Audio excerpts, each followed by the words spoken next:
Sarah Bartlett, who's umpiring, I also play cricket with. Cricket is a very small world, isn't it? It is.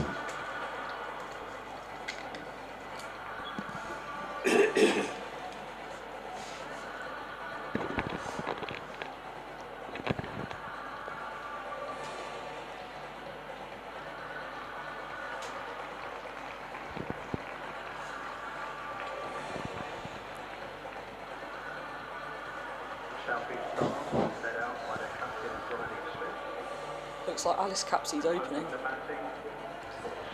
Off spinner. Griffiths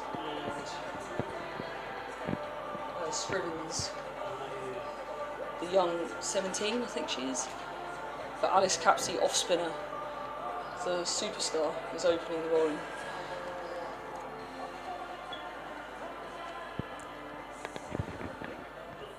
getting ready to go here for the first match of this new season as far as the Charlotte Edwards Cup is concerned. Welcome to Chelmsford.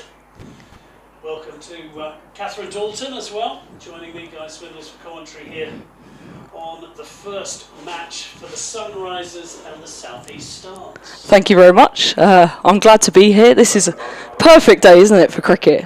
Doesn't get much better than this. Summer seems to have really started. It is finally. Finally, indeed. A glorious, glorious day here. And it looks as if it's Alice Capsey to open the bowling with some spin. It does. Alice Capsey, obviously, a shining star at the moment, off spinner. So she's taken the new ball, which is interesting. We'll see how this one goes. Bowling to Cordelia Griffith, a success story last season. This is a lead outside of stump. Immediately finding a decent length, at least, if not the line. Absolutely, the pitch looks quite true there to start.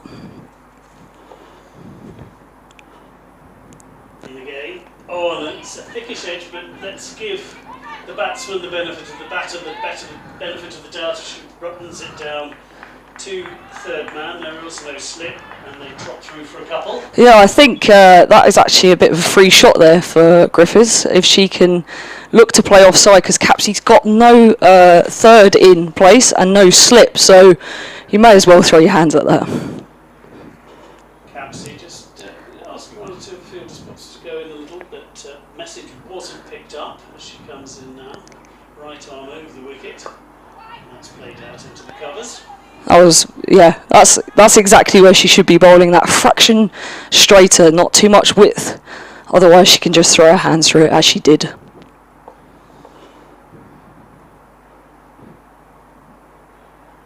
Just the 2 runs so far from this over. Leaning back, plays it through the backward point area. Fielder just drops round but can't stop the single, and again that area. Absolutely, as I said, maybe she's going to change the field. Obviously, as a lefty now on strike, but Griffiths can target that area. She can look to play a little bit later through that backward point, third region, because there's just nobody there to stop it. So she even gets a thick outside edge. As we always know, it's 4 in the book. Now the left-hander will certainly make life a little bit more interesting, and it will be round the wicket now for Alice Capsey. Just has a look. Both batter and bowler checking the field.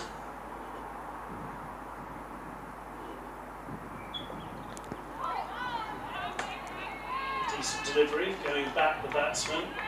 Not altogether convincingly, but it is kept out. There is no run. Yeah, Scrivens is a very good young prospect, so hopefully she can go well here for the Sunrisers this afternoon. Final ball of the over now, and that is down the leg side and will be a wide. Interestingly there, Capsey looks like she's trying to bowl her round her legs there almost, bowling very, very straight to Scrivens, so we'll see if this is a tactic by her. Scrivens yet to get off the mark. Capsey in again, and that is played away into the leg side. thinks for a second about a single and then is quite rightly sent back.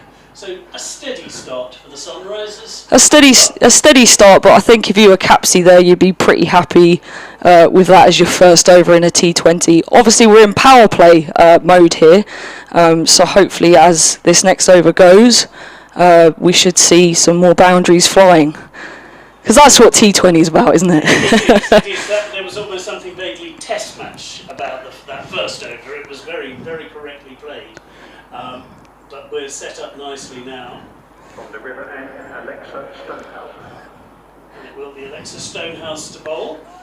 So Stonehouse, I had the unfortunate a way of facing her last year. She's a very, very good lefty. She'll shape it back into the right-hander here.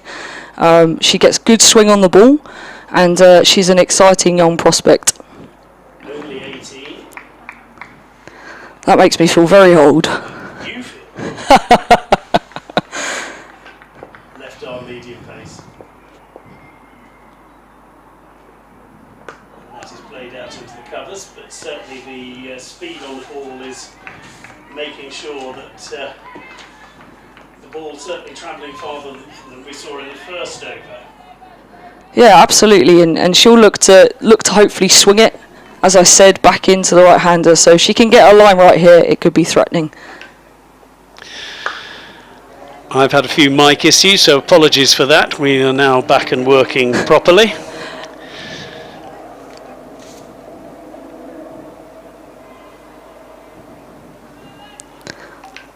Still waiting for our first run. Oh, we've had one run from this over.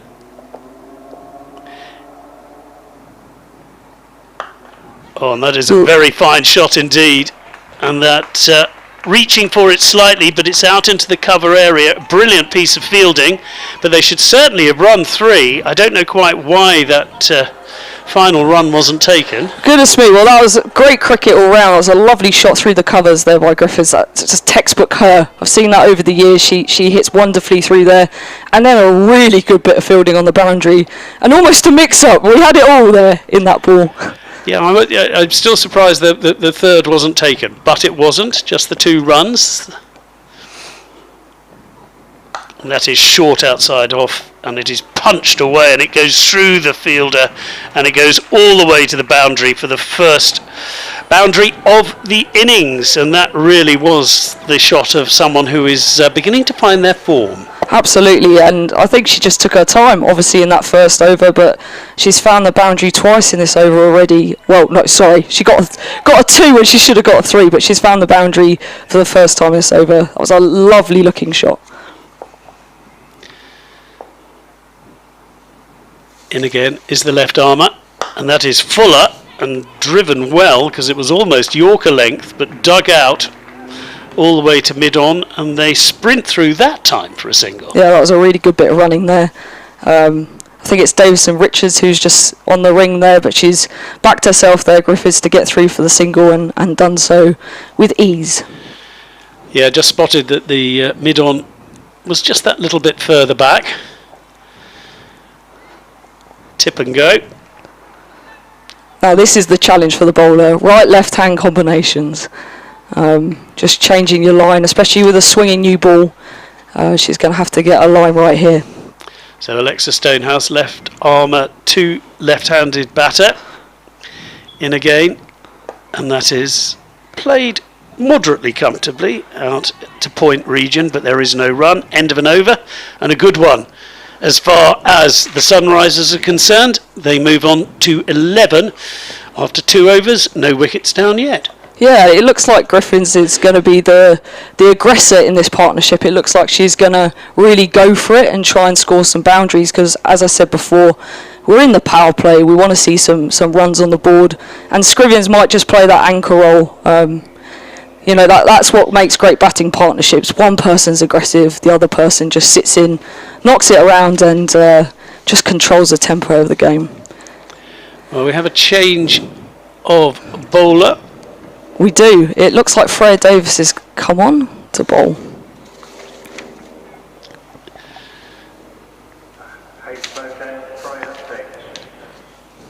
You heard it here first. Yeah, Freya, obviously England player, very, very good bowler, so this could be a bit of a challenge this over. Yeah, she had a really good season a couple of years ago, didn't she? And Freya Davis in, right arm, a little bit quicker, but beautifully driven. Decent bit of fielding though, manages to keep them down to just a single at mid-off. And again, I think it was Davidson Richards who got down very quickly there, but they do trot through for a single. And certainly at the moment, you have to say that Cordelia Griffith is carrying on a good work from last season. Absolutely, she looks in fine touch there. That was just easily timed, wasn't it? It looked like it could have raced away to the boundary if it was not for that magnificent bit of fielding, but her timing looks in, which is the key.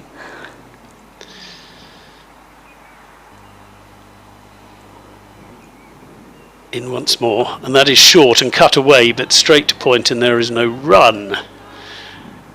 But certainly a lot more aggressive intent on that particular shot. I think that's always the frustrating one. As I know as a batter, you think, I've hit that and that should be 4. And you always pick out the point fielder, even if they're in front, which they are, just in front of point there. But how frustrating. Well, sadly, still yet to get off the mark. Crouch is low at the crease. Now the bat is held high. And that's a slightly mishit, an attempted off drive that went into the covers off the thick inside edge without scoring. I think that's the frustration of the last ball. You hit a lovely shot, you haven't got off the mark just yet, and then you start to build pressure. Those dot balls in the power play start to build pressure on you as a batter. So I wonder what her next shot will be. Will it be a get out shot, or will she keep cool and just try and knock it in a gap and rotate the strike? But at the moment, I have to say that the South East Stars were pretty pleased with their start in again, and that is essentially a defensive shot, good length, just short of a length, difficult to score from. Yeah, not easy. We've all been there when we've faced a few dots that we don't want to face. So Griffiths is just talking to her there, so hopefully keeping her calm, because you can always catch up in T20 cricket. That's it. If you get a couple of boundaries here, you've caught up.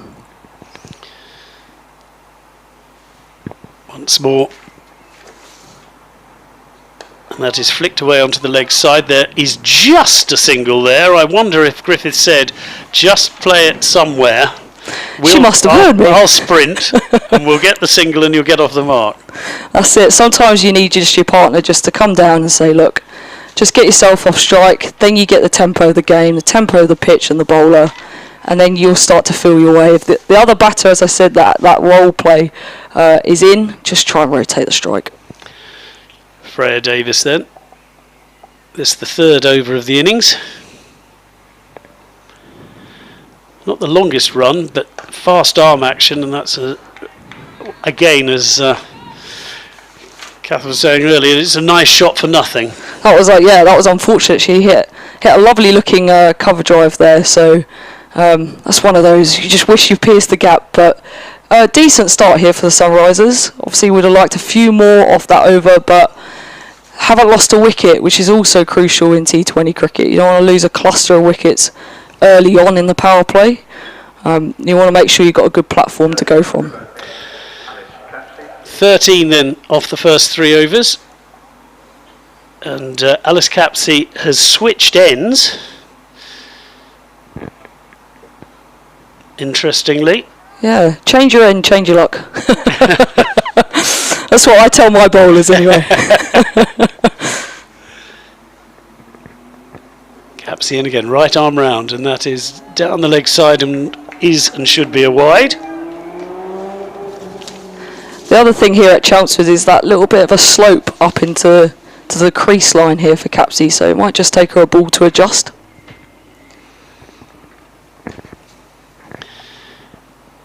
And that is again down the leg side. There is a strangled appeal, but I think we could hear from here that there was quite a lot of inside edge on that. Bat and pad sound very similar. Not that. Capsey in again. Right arm round. And that is clipped away really, really nicely. There is a fielder out in the deep though, so it will only be a single. but certainly that's the kind of shot that will give the batsman a little more confidence. Yeah, and I think Capsey had a game plan there to Scriven. She tried to bowl a lot straighter. She had 2 players on the fence on the leg side, and you know, if she gets it wrong, she's got that protection. That's the key in T20 cricket as a bowler. Got to make sure your fielders are in the right place. Capsey looking around to see what the tweaks in the field have been made, and now prepares to bowl to Cordelia Griffith. Griffith just in the end. It was certainly a fuller length, and Griffith could only push it back to the bowler, no run. She's looking busy though, isn't she? She's looking like she's got that intent at the top of the innings. She's got a game plan here. She's remarking her guard again, just resetting. I think she knows what she's trying to do. Looks busy today. Capsey in again, and leaning back and almost waiting for the delivery to turn, didn't, and it goes through to the wicket keeper, and a bit of a bonus as far as the bowler is concerned. Those are the tempting ones. Not tempted though, Cordelia. And that is a very fine drive. She really lent into that, and that's a cover drive of the top quality, and it has beaten the fielder to the boundary, and that is 4 more for Cordelia Griffith. Lovely shot. Yeah, fantastic shot. She just used her feet there. Just got at Capsey's length, because obviously Capsey was quite consistent there with her length. And she just got at it, used her feet, and punished her through the covers. What a wonderful shot that was. And that is a very fine drive. She really lent into that, and that's a cover drive of the top quality, and it has beaten. There were a couple of fielders out there for that shot, and the damage limitation means that just a single comes from that final ball. Probably fair to say Alice Capsey, not one of her finest overs, but 20 without loss now after 4 overs, and both teams now in an interesting position. It's only 5 and over, which is slowish, but there are wickets in hand. Nicely said. Absolutely. It's hard to know which way this is going to go in this power play, but as you said, there's Capsey. That was one of her best over. She's bowled a little bit inconsistent, but we'll see how this goes. They're changing up their bowlers quite a lot, although Davis is staying on. That can be a little bit unsettling as a batter. You don't get quite into your rhythm because the bowler's always changing. It's spin one end, and then the bowler changes ends. It can throw off your rhythm a little bit. Davis in now, and that is played out into the covers, no run. Yeah, she's going to be a difficult bowler to get away. She'll know exactly what she's trying to do, the length she's trying to bowl. Obviously, being an international player as well, it'll be interesting to see how the batters face up to her. Well, Griffith is very much playing each ball on merit as it stands at the moment. Davis up to the wicket now and bowls, and that is played, well, slightly uppishly into the offside, but they run very well. It fell between all the fielders and they run through for 2 well taken runs. Yeah, fantastic running once again. They are quick between the wickets, these two. They seem to have a lot of pace.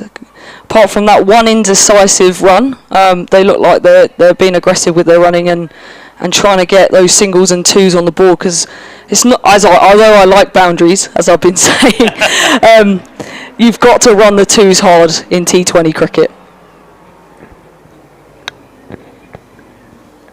Davis once more.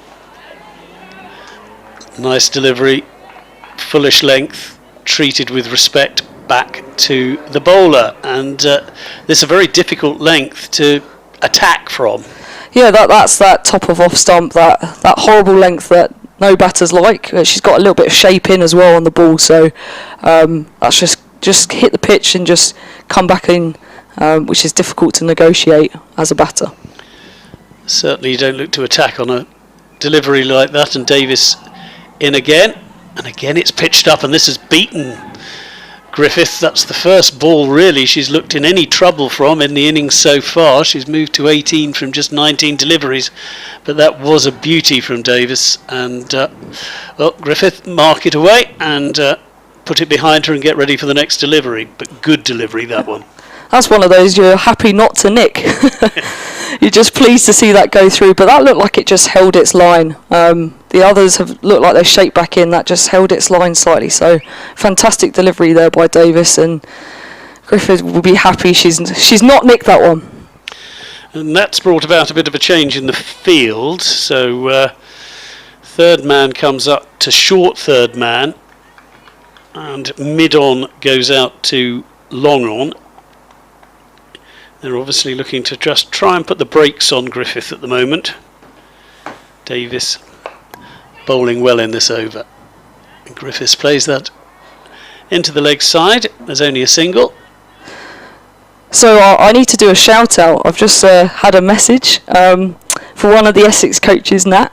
It seems that our Essex under 15s are listening. So hello girls. Hopefully we're not boring you too much with our voices. And you're enjoying the cricket, and good luck with your game today. I think they're playing today. There's no update on their game, but we will find out. Yes, we will find out. So little shout out to Essex under 15s. Davis in again, and Scrivens does well, digging out a fullish length delivery, but that is a really top over by Davis, and just put the brakes on, just the 3 runs from it. 5 overs now and 23 without loss for Sunrisers. Yeah, that did put the brakes on. It's only 3 runs off that over. It looks like Scrivens is 2 off 10 here, so she might have to start to get going in the next over or so. And obviously this is the last over of the power play, so it needs to be used. I think they need to take advantage. They haven't lost a wicket. They're not 3 down. You know, they've got wickets in hand, and they could use this to their advantage. And Gregory's coming on to bowl. Right arm leg spinner, good player. So yeah, this would probably be the over to target. Yes, bit of leg spin. Tony Gregory in, and that is on the short side and smashed away. Should be cut off and isn't quite. It beats the fielder, and that is 4 runs, and not the start the leggy would have wanted, but another fine shot from Griffith, who now moves to 23 from 21. Yeah, you'll see here she was very, very attacking on this shot, and that's exactly what they needed. This last over, as I said, of the power play, so they need to put their skates on here and score some boundaries. Just a fraction short, wasn't it?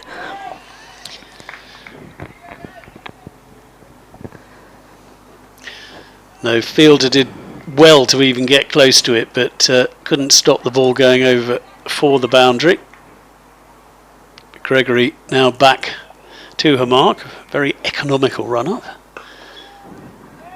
and that is played out into the offside, and there is no run. Much tidier, not giving anything to the batsman. Yeah, Smith was just juggling that there, wasn't she?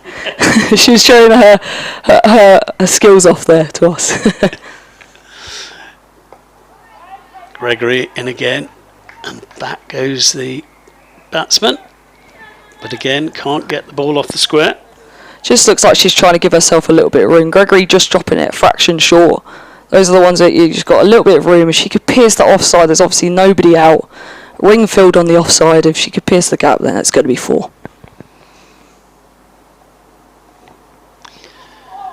Gregory with a trademark plat, and that is played out into the offside, and that's just far enough away from the fielder that they can trot through for a single, and Griffith now moves briskly on to 23 from 25 deliveries.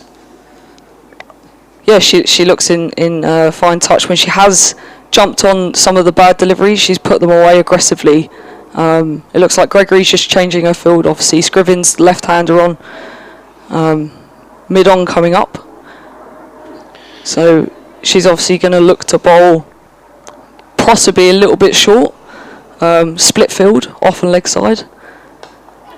Finally ready, and this is flicked away onto that leg side, and they should go through for a very simple single, which they do. End of an over that, well, didn't start as well perhaps as Darnie Gregory would have hoped, but finished in pretty good form with just 6 runs from it. Score goes to 29 without loss at the end of the power play. Yeah, she recovered that over brilliantly, didn't she? When you go for 4 in your first ball, you're thinking this rest of this over needs to be nice and tidy, and it was difficult to get away.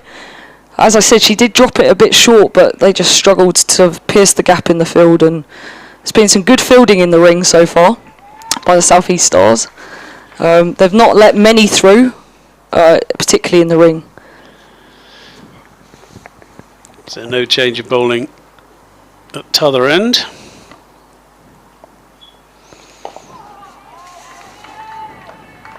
Freya Davis continues. No run off the first ball, and she really is beginning to tie the Sunrisers down. Yeah, the other challenge for Scrivens is look how many balls she's faced in comparison. Yeah. She's only faced 12, so 2 overs she's faced, but that can also throw you off when you're starved to the strike a little bit. But Davis again on the money, great delivery. Her follow-up ball will be key. Davis into Scrivens. Scrivens makes room for herself outside leg stump, but still can't get the ball past the fielder. And another dot goes onto the Sunrisers scoreboard. Yeah, that was a little bit fuller of length there from Davis. Obviously saw her move, anticipated that very well, and didn't give her too much room to throw her hands through it, so just kept her line nice and straight. Davis in once more, and that is Fuller, and that is whipped away onto the leg side. That's a much better looking shot, but there is the sweeper out there now that the power play is over, and there is no run. And when the power play's over, it's also, particularly in the women's game, about pushing 1s and 2s, going hard at the boundary riders, trying to make 1s into 2s, and then the bowler's thinking, my best ball's going for runs here. And then they have to do something else. They have to challenge them to change their game plan sometimes. Oh, Freya Davis in. To Griffiths this time. He plays it late. Soft hands. Lovely stab away for 2. And good running again. Absolutely, great running. And that's exactly what I was saying. Even though that delivery, she played it out to a boundary rider at 3rd, she's still gone back for a 2. And that's invaluable at this stage, you know, negotiating the bowler. Even if they bowl a good ball, we're still scoring off it. Dot balls kill totals in T20 cricket, so as many 1s, 2s and 3s on the board as well as boundaries. This is pitched up and it's driven very nicely up to long on, but too long on, and there will only be a single. You can see she's a bit frustrated there because she actually hit that very, very nicely. And we know at Chelmsford the short boundary is straight. So if you do look to hit straight, you do get run value for your shots. She was just a bit unlucky there, wasn't she? Yeah, picked out the one fielder who was out there, but again, good bowling to field. That's always the way, isn't it? Hit a wonderful shot straight to a fielder. I'm hoping that won't be me tomorrow when I play. Oh, we'll talk about that in a bit. In again. And this time a bit of foot movement down the wicket to try and make something happen. But ball flicks off, I think, front pad, but enough bat on there for a single. And that's another good over. Just the 5 runs from it. And the score moves up to 34 without loss, so the run rate's still hovering around that 5 and over, and needs to increase. South East Stars will be very happy with this position, although they've not taken wickets, which obviously you want to do as a bowler. They've restricted the runs that Sunrisers are trying to score very well, and I think they've set their fields very, very well so far. Shots that we thought, that must be a boundary, have gone straight to a fielder. So their game plan is working at the moment. Now, will the leg spin of Darnie Gregory be targeted, you feel? Possibly. Out of Davis and her, if you were going, this would probably be the over to go. It's swung away, and the fielder manages to make a decent stop, and in fact keeps them down in the end to just a single. So again, slightly on the short side, but couldn't beat the fielder, and there is no run, just the one run. Yeah, she's hit a lovely pull shot there. She's given it a lot of power. It's raced off to the boundary, but again, there's a fielder there. That's the frustration for the Sunrisers at the moment. They're just hitting the fielders a little bit too much. Gregory in again. Oh, and there's a possible run out here. I think she's had to go. There was a muddle called through for the single, and it will be Griffith who goes.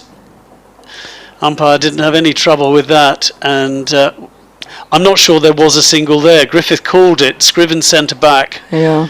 And she couldn't get back, and the first wicket falls 35 for 1.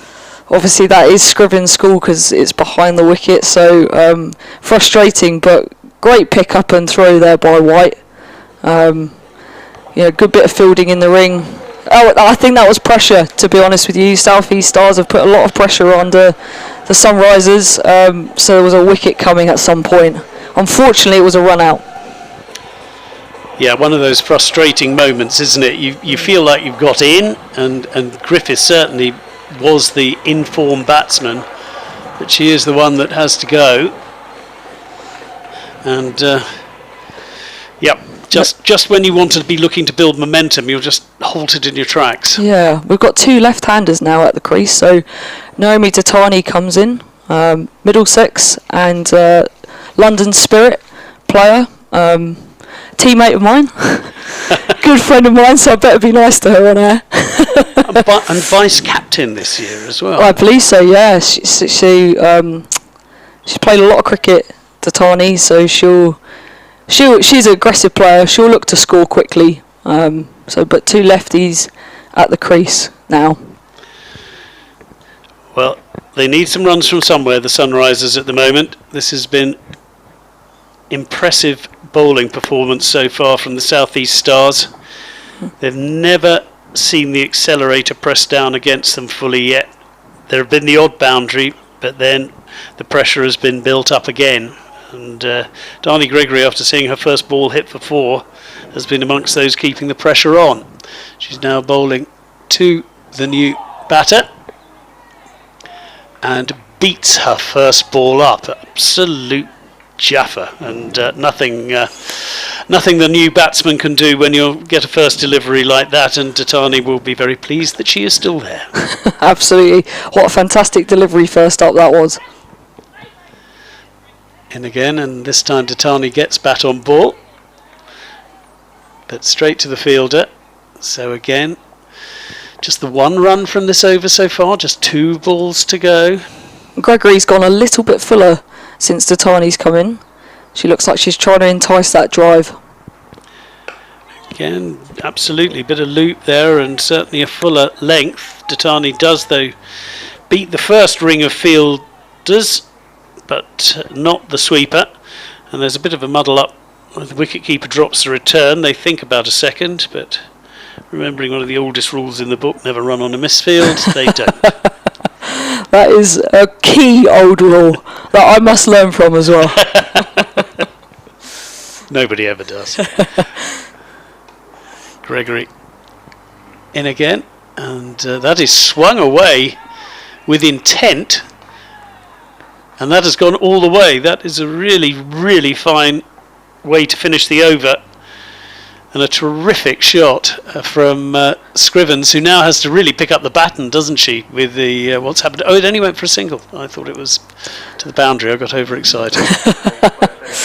Yeah, single to finish that over, yeah. But yeah, Tatani's, as I said, an aggressive player, so she'll be hoping to score well over a run of ball. She's been in fine form. She's been getting some runs for Middlesex. She played against the MCC for the Sunrisers at Lords. Very lucky, and she managed to score 100, so she's on the honours board at Lords, which is a real honour for her. So she's in good touch at the moment. Change of bowler, and it is the skipper Bryony Smith bringing herself on, and the first ball is swung away down for a single. A little bit of off spin now to the two left-handers. Yeah, it's two lefties on strike, both very good at sweeping, so they'll probably look to sweep Smith. But yeah, Smith was in fantastic form with the bat last year as well, averaging 42. So she's a good all-round player. And that is short, and that is bunted away really, but again straight to the fielder out in the deep, and there'll only be a single. Yeah, I think these two are going to have to look to push the singles hard, make sure they're scoring off every ball, and wait for that bad ball that they can punish and put away.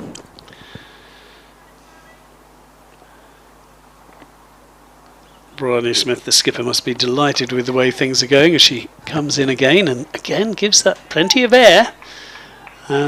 Good loop, but it is pushed away into the leg side, but only for a single. Scrivens looks like she's targeting that leg side, stepping a little bit across herself and just trying to negotiate it onto the leg side. Smith in again. And the ball is driven back. She does her own fielding. There is no run. I need a boundary here, I think, Sunrisers. There's been a few singles off this over, 3. Boundary in the next couple of balls would be very helpful for them. So they have wickets. That is the good thing. And that is played out to point. But again, there is no run. And again, just the 3 runs from this over. South East Stars have been very consistent, haven't they? They look like they've just bowled their areas, bowled to their field set, and made it very difficult for the Sunrisers. Again, nice delivery, little bit of loop, foolish in the end, and again played out to the fielder. And after 9 overs, Sunrisers only 1 wicket down, but only 40 runs on the board. Scrivens 8 from 19, and Datani, well, she's been thrown straight in, 2 from 7, and early stages for her innings, but already the pressure is beginning to mount a bit. Yeah, I definitely think Scrivens is under a little bit of pressure here. 8 off 19, and Gregory looks like she's going to bowl out, so she's going to have to target one of these bowlers. Well, that again is swung out onto the leg side. Scrivens has worked out that's where her runs are going to be coming from. Just the 9 of them though so far, as Gregory has a little look to see what's going on. In now, and that is a beautiful shot. That is probably the shot of the day. She used her feet beautifully, Datani, and then just drove it through the covers for 4 before the fielder, who wasn't that far away, had a chance to move. That really was glorious. Yeah, what a magnificent shot this was. She just, as you said, used her feet, pierced the gap, and that flew away to the boundary with ease, as you can see here, using her feet, coming down, and what a lovely shot that was. More of those, please. And it puts the pressure just back on the bowler, doesn't it? That's what you're looking for. Absolutely. And in fact, the next delivery we didn't see because of the replay was a wide, so the pressure beginning to mount. She comes in again, and that's a little bit on the short side and is powered away, but enough of the ball is stopped by the fielder that there won't be any more than a single. That would have been a bit painful for Smith. Yes. That's one of those ones that just hits your hand, but yeah, got something on it and prevented the boundary there. Yep, well played, Skip. And in again, thought about the reverse for a second, I think there, but in the end, just played it out for the single. But this is a much better over as we head towards the halfway mark in this Sunrisers innings. They were put into bat, for those of you joining us, by the South East Stars. And that again is hammered away. But again, there is a fielder out there and it will only be a single. Yeah, that was well fielded out on the boundary. I think that was Emma Jones out there. So she's got round very quickly there, good pace, and managed to prevent a 2. possibly should have been a second, I reckon, for the Sunrisers.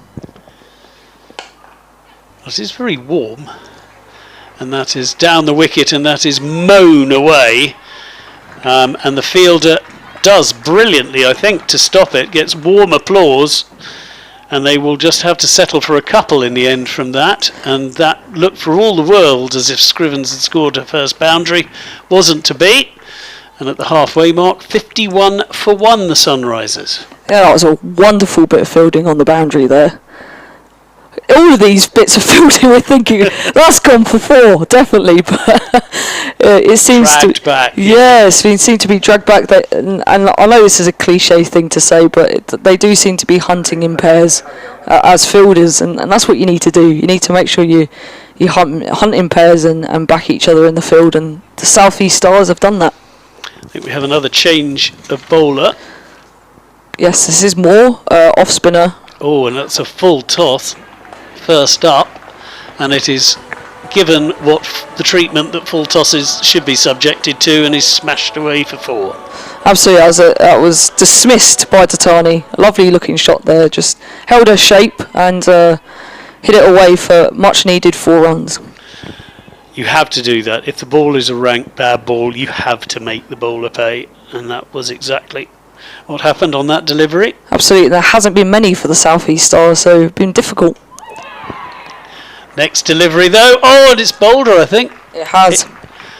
What a super response that is. Your first ball's a full bunger, you get smashed for 4, and now Datani has been bowled for 12 just as she was getting in, pitched up, turned a little bit, and a second wicket for the South East Stars. Well, it was a great comeback delivery there by Moore. You've just been, as you said, just been hit for 4. What's your comeback delivery? That was a lot fuller. She's bowled that almost at Datani's toes, almost Yorker length, and it's just castled her leg stump. So unfortunate there for Datani, because she looked like she was starting to get going, but she has to make way. Well, that's a good recovery from the 19-year-old, and there was a bit of turn there as well, I think. Yes, it was full, which was what caused the initial problem, but then I think it spun away as well. So super delivery, and Datani's entertaining but brief innings comes to an end. Yeah, she makes way now for Maddie Villiers coming in. And not a bad player to come in. No pressure, but yeah, absolutely. Maddie Villiers, the one England player in the Sunrisers squad. They have Scottish internationals, but the one English international. Yeah, Villiers obviously with a lot of experience playing at international level, playing on her home ground as an Essex girl. Yep. So she should be able to negotiate this. But Moore's first delivery wasn't great, second delivery fantastic, so Villiers will have to watch out for that Yorker. So the first ball is played defensively, and the fielder is the bowler. There is no run. And Moore was with the Northern Superchargers last year, so she got a go in the 100 and bowled pretty well. In again. Oh. And the attempted reverse sweep very early there. Not entirely convincingly, and there is no run.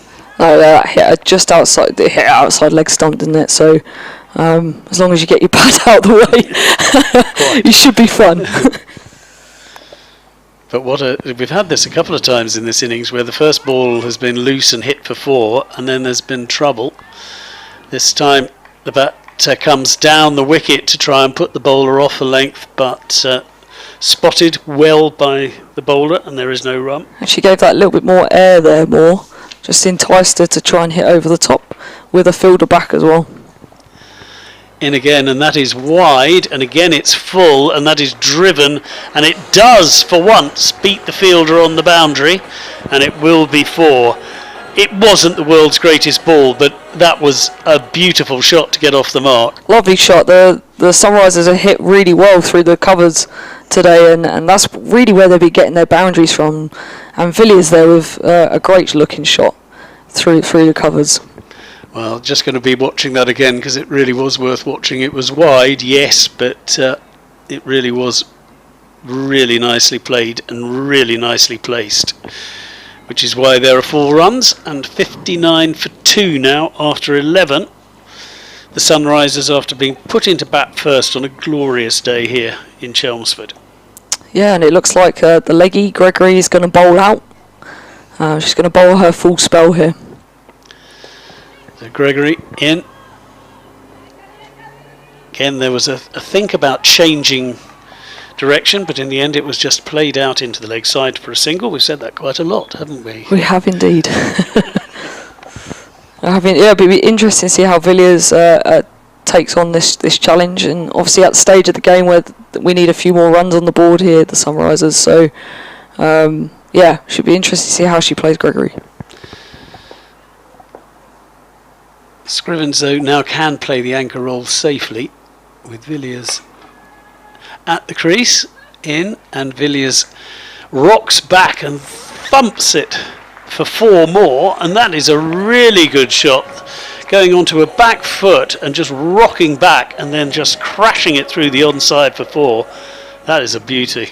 Yeah, it's worth a rewatch again. Just pure power there. She just made a little bit of room for herself. Stonehouse on the boundary couldn't quite cut it off. So it's a great shot there by Villiers. So Gregory in a final over, bowled tightly so far, but Villiers just beginning to climb in a bit. This, though, is just a dab. There will be a single, and they race through to take it, and suddenly the scoreboard is beginning to tick. It is, and this is because of Villiers. She's come in, she's only faced 6 balls, she's scored 9, so she's looking to be aggressive and take it on, because no one's really done that quite yet. Gregory then to Scrivens this time, and Scrivens plays it out onto the leg side. Oh, there's a bit of a misfield, but they still only take a single. And Scrivens continues to do what Scrivens does. Leg side, single, give the strike to the batsman at the other end. And at the moment, that's working well. It is indeed, yeah, just rotating that strike, giving Villiers the strike. And this time it's down the wicket, and it is smashed over long on. Is that the first? I don't know if it went all the way. They're just checking. No, it was 4, but it was just timing of the absolutely top order. And that's one of the hardest shots in the book, isn't it? One of the hardest shots in the book is to go over extra cover, but what a wonderful shot this was. Used her feet, just lofted it over extra cover. Smith there just watched it. And I think it is the first maximum of the innings. Certainly came up as 6 on the scoreboard. Yep. Wonderful shot. Gregory, who had barely given anything away, is just seeing Villiers walk down the wicket to every delivery. This one doesn't reach the boundary and is just a single. But suddenly the scoreboard's exploded. 14 off that over, 73 for 2 after 12. Yeah, great over there by Villiers. She's used her feet. I think that was the key for that over. She's looked to come at the batter and not let the bowler bowl at her. She's gone for it, and that shot over extra cover. Oh. Shots of the day. I know we claimed another one was, but I think that could have been. That's the joy of shot of the day. There's always one that's going to beat it until the last. Someone else can trump it. Exactly. Well, we saw a good first over. As she's in once again and beats Villiers this time. Moore bowling very nicely. Yeah, Moore's looking like she's mixing up her pace a little bit. Couple that she's just giving a little bit of extra flight to. A few of them she's trying to give a little bit more pace to, so they skid on. Moore in again, but again it's the feet of Villiers as she comes down and attacks the ball. The unfortunate bowler, I think, got a bit of a hand on that. Yeah, I think she got a finger to that. That would have been an unbelievable catch, wouldn't it? It would have been a great... I don't know if the ball was hit into the ground, but it was... Yeah, she did really well to get a hand on it, and she took the speed off it. She may regret that, because it was very well hit. She'll be feeling that tomorrow, I'm sure. But it is more in again to Scrivens. And Scrivens plays this into the offside for a single. Yeah, I think Scrivens is going to have to take off the reins here in a second and go for it, because although Villiers is going very well, they've got wickets in hand, 74 for 2, There's plenty of batting still left in this Sunrisers side, but that again, well bowled by Moore. She's bowled to her field. So Moore in again to Villiers. And Villiers sweeps that superbly. But again, excellent fielding on the boundary, but they can go through for a comfortable 2. And when she initially nailed that, she must have thought that the boundary may have been in the offing. Yeah, Jones is again on that boundary. She's done really well today. She's earning her keep down there for sure. Yeah, she has saved some runs. This is a slight misfield, and they can trot through for a single. Yeah, we need to see how Scrivens plays these next couple of deliveries, but as I said, wickets in hand. Decent total on the board so far, so they want to build on this now, the Sunrisers. Cranston punished for that misfield, and that is played on the up by Scrivens. And is that held? No, not. So close to the fielder, who just lifts her head in the air, because boy, was that very, very tight to getting out. Just watching her accelerate from the boundary there, Stonehouse, she nearly took that. It would have been a wonderful catch off the fence. Very, very unlucky not to hold on to those. They're those ones that either stick or they don't. Now, I'm going to say something here, and it would have been a brilliant catch, and she certainly didn't mean to drop it by any sense. But sure. If you've got a batsman who is not tearing it up, are you quite happy for them to stay in, or do you always want wickets? Yeah, sometimes that can be a tactic, can't it? You don't necessarily want them to get out because they're eating up deliveries. As a bowling side, you're looking for a lot of dot balls and trying to put that pressure on. So who knows? Yeah, if she stays in and it continues to bat like this, then that could be an advantage for the South East Stars. Well, change of bowling now. And it is Capstan into bowl. I think this is Emma Jones. Oh, I'm sorry. You're no absolutely problem. right. Misreading my numbers. So yeah, Emma Jones, Essex player. She's been picked for the Oval Invincibles this summer. Called in at the last minute. So another Essex player on our home ground. So it's Essex versus Essex in this ball. As a teammate, I don't know how to cope with this. Why isn't she at the Sunrisers? We'll find that out one of these days. As Emma Jones comes in, 19-year-old, right arm quick. And that was down the leg side, and eventually it's decided that it will be a wide. Yeah, Jones has got a lot of pace. She's got good pace. Just making sure she bowls at the stumps, and especially at this stage of the game, you've got enough fielders out to protect you for those bad balls if you do bowl them. But yeah, she'll want to make sure she gets her line right. Went to Felsted School. Derek Pringle, amongst others, Essex greats. Absolutely. So in comes Emma Jones again. And that is just a wicket almost out of nothing. It was a short and wide delivery there. Villiers will be disappointed in that because she just hit that straight to point. She hit it powerfully enough, but it's just gone straight to point. So unfortunate for Villiers because she was going very well there, wasn't she? 20 from 12, and a lot of the Sunrisers' hopes rested on her shoulders. It was there to be hit, but she just didn't get on top of it, and in the end managed to pick out point.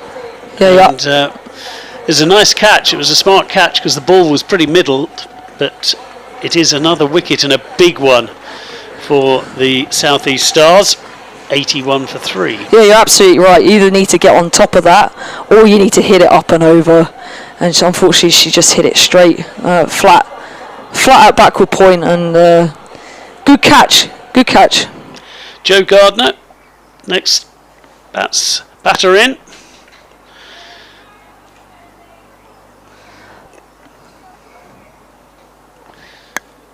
Warwickshire is Joe's county.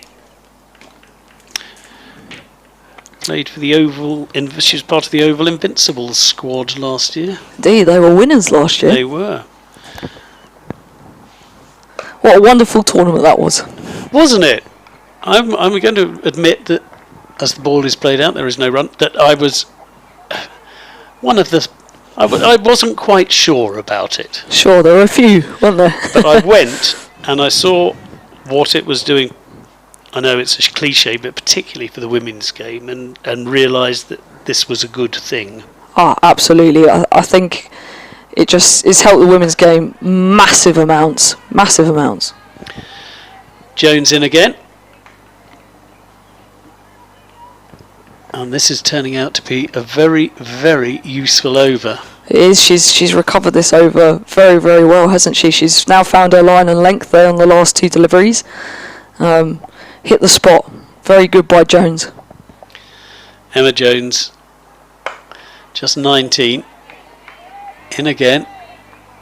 And that is played back and, well, decently fielded off her own bowling.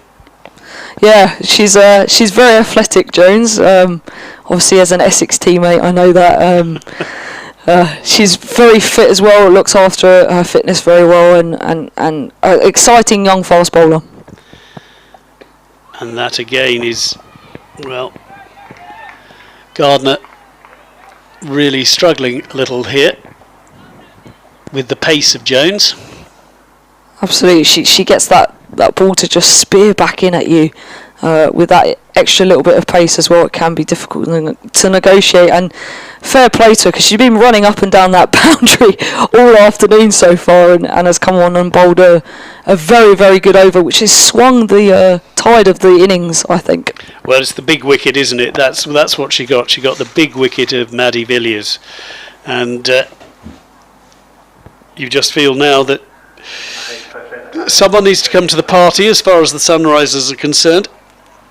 I think you'd have probably said beforehand that South East Stars would have started this one favourite, but home pitch, first game of the season, Sunrisers need some runs. And Sunrisers got new coach in Laura Marsh, so sometimes that can freshen things up a little bit. And that is played very nicely. Yeah, so Davison Richards has just come on to bowl. This is her first over, I believe. It is, and not desperately short, but short enough to be cut away just for the single. And Gardner now taking guard. Yeah, Davison Richards was part of the England A squad that were out at the Ashes in Australia. So lucky her to spend a winter out in Australia. Oh, and that is flicked away very nicely indeed. Excellent timing. It really was. She had to invent that shot, and you need that in T20.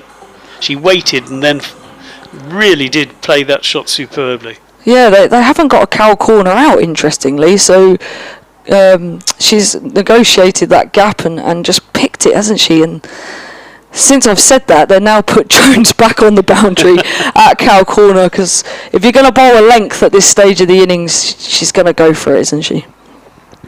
Clever batting.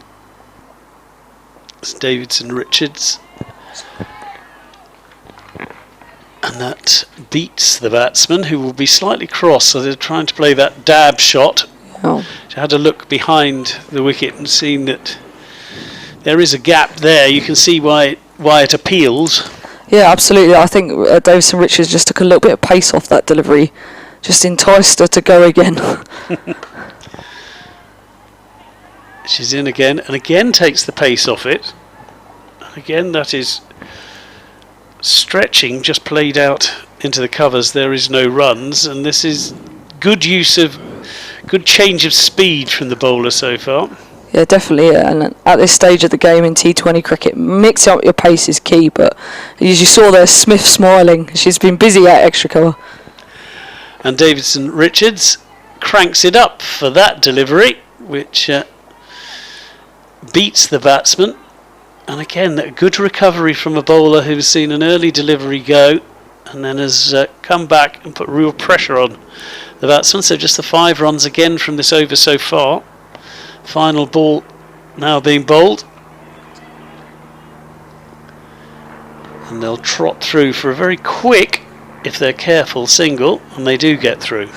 What's great there by Davison Richards is she learnt off her first 2 deliveries. She realised that she couldn't just bowl pace on in the middle of the pitch. She's then just gone, right, I'm going to take the pace off, and you're going to have to add the speed to the ball, which is always difficult, isn't it?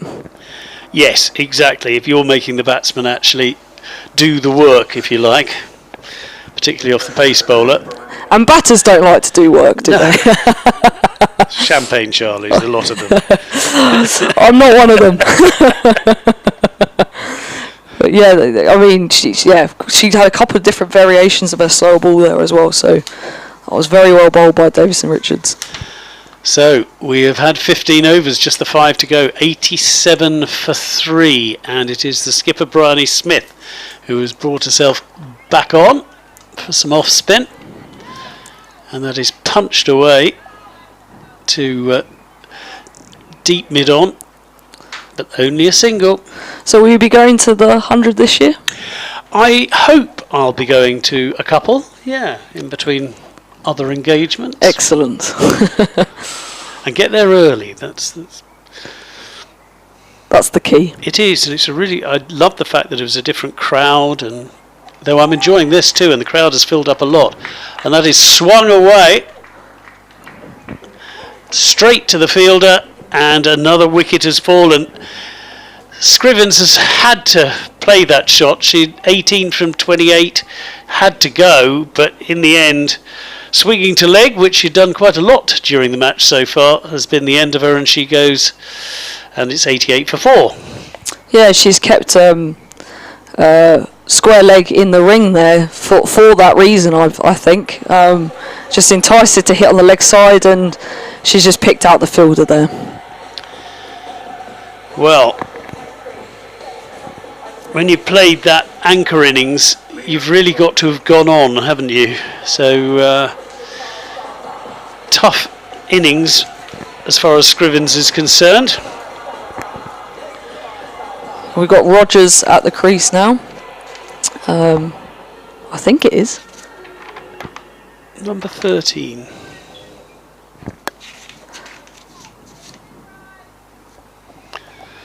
It is indeed. It is Rogers. So Smith in and Rogers immediately onto that. A nice shot out into the leg side for just the single, but encouraging. Yeah, Rogers possibly keeping wicket later. Wicket keeper batter. Coming at a good time actually. It's not a bad time to bat because you can go for your shots here, and this is where you really want to accelerate and have a bit of fun as a batter. And that is a slight misfield, and they will go through for further runs. Come on then, prediction. What's the score going to be? I'm going to go 120. Going to be up. Unfortunately, that's what I was going to go for. Oh no! But let's go. I'll for 121. I'll go a bit more positive. I'll go 130. We'll see if we can get there. Thickish outside edge, but it's perfectly safe because there's no slip, and they trot through for a second. The bat is being thrown to some effect now.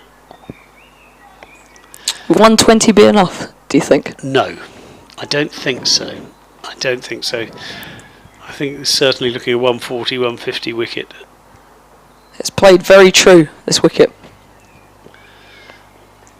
And that up on toes, played nicely out into the offside, but again it's just the single, so just 6 runs and a wicket, a decent over again, 92 for 4 now from 16. Yeah, Gardiner here obviously being the senior player in this partnership is going to have to be the one that really goes for it here, and you know, it's almost fearless cricket when it comes to this stage. You've got 4 overs left.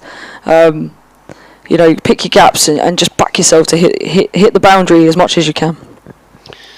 Well, they're staying with spin, and it's stood them in very good stead so far.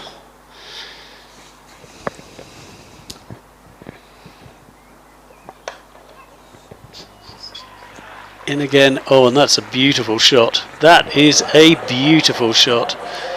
Well played, Rogers. Needed it. I take back what I said about Gardner being the aggressive one. What a fantastic shot this is by Rogers.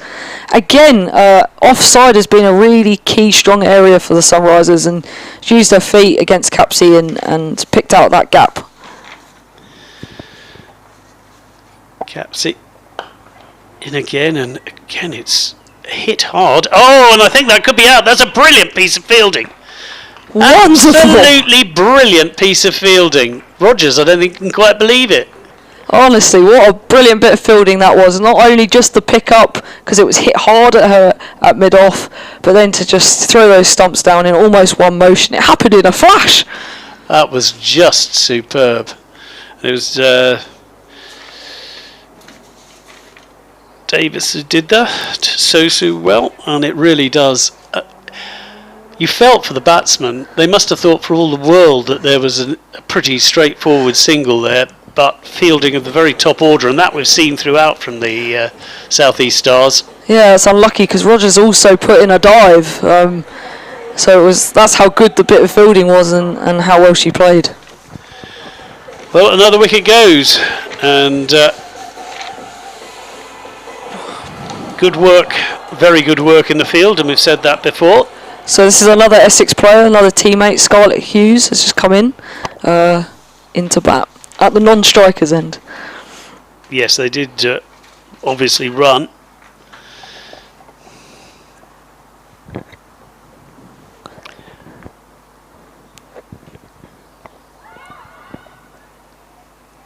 And there is movement there. Very nicely bowled indeed by Capsey. Yeah, a little bit of spin on that. Bit of extra flight as well. She knows Gardner's going to be aggressive here, so she's going to have to counteract that. Gardner has to be aggressive here. And that is down the leg side, and almost the wide is given anyway. They did manage to get a single on top as well, so yeah. Yeah, and Hughes is just marking her guard here, taking off stump, but she's been in magnificent form for Essex this year. Really breakthrough season for her, and really earned her selection for the Sunrisers.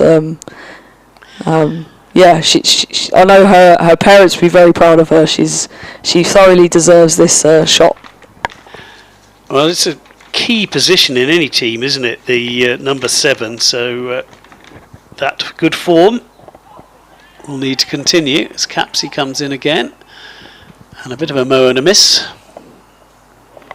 Yeah, they're just a delivery just outside off stump there, and that's actually her strength there, so if she bowls that again, hopefully she'll be able to connect.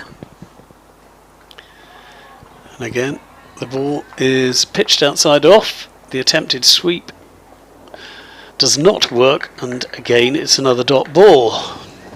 Key dots here for Capsey. She's followed up again.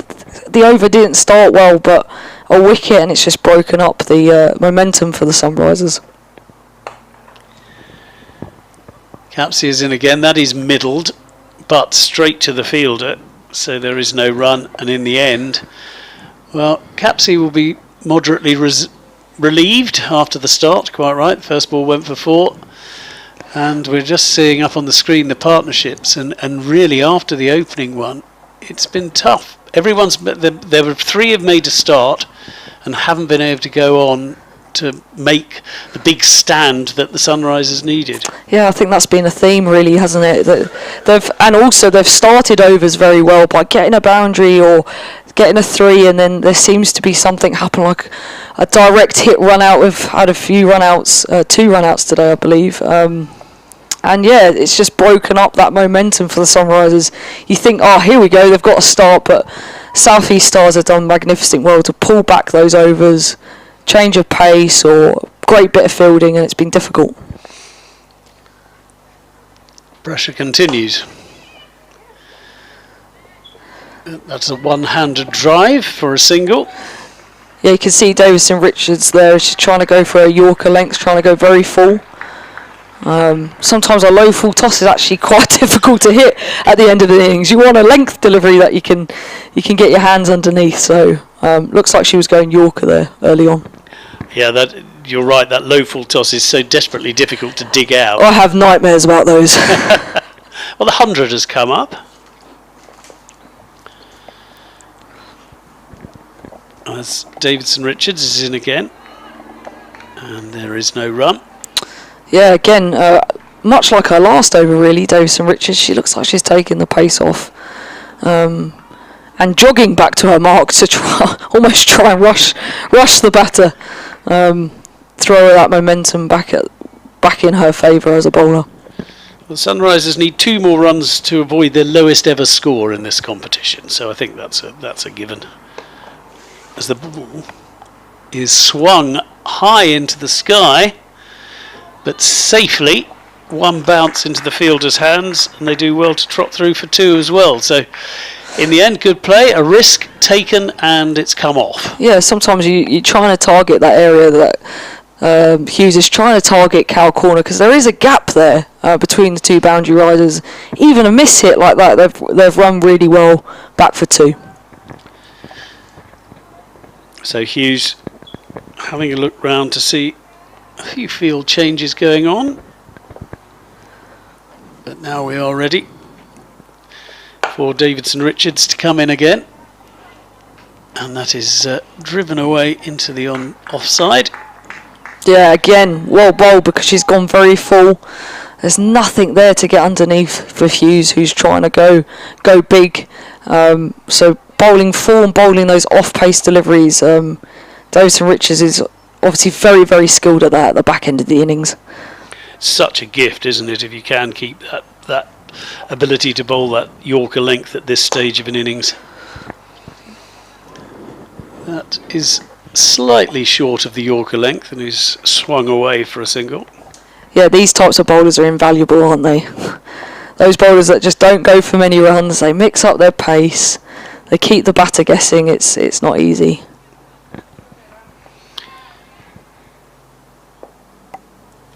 First played for England in 2018. Alice Davidson Richards in again, and that's the slower ball that goes wrong.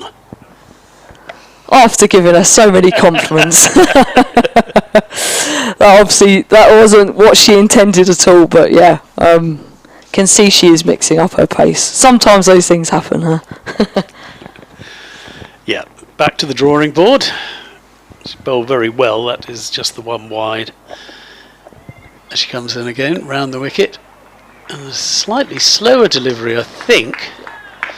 And again, just mixing it up and just the single. And fair play. Sometimes, young players that are potentially watching this, you bowl a slow ball, it goes for a wide, and then they just bin it. And she's had the confidence there to go, no, this is my best delivery at this stage of the game. I'm going to go and bowl it again. And that's what you need at this level, and to play at high levels of cricket as well.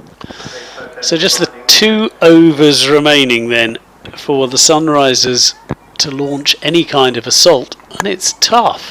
One, the bowling has been uniformly good throughout, and you're 5 wickets down as well. Ooh. Absolutely, 5 wickets down, but still, I still think there's enough wickets in hand here for the Sunrisers to go. But as we've said, the South East Stars have bowled really well so far. So Bryony Smith in, and that's pitched up and swung away. It was almost full toss in the end, but the fielder, as we have said so often, out on the boundary, picks the ball up, and they kind of only take 1. Yeah, and Hughes has done her job there. Just get a single, get off strike if it's a good delivery, and give it to Gardiner, the senior player. And that is a little bit on the short side, and almost a baseball shot up to mid-on who fields, and there is only a single. Absolutely, you've seen that come in now into cricket, haven't we? A lot more power hitting shots. Are you a fan? Getting there, but I think there are shots for different forms of the game. Absolutely. And I think that in this form of the game, when you've got 2 overs left to go, it's kind of anything goes. If you can make it work, make it work. And the ramp shot has been something in my lifetime that I've loved the development of. I think that's an extraordinary skill. Yeah, we've seen cricket become a lot more inventive, I suppose. Exactly. And that is very wide enough to ensure she has to bowl another one. And that's what you don't want at this stage of the game, giving away extras, another delivery, another opportunity.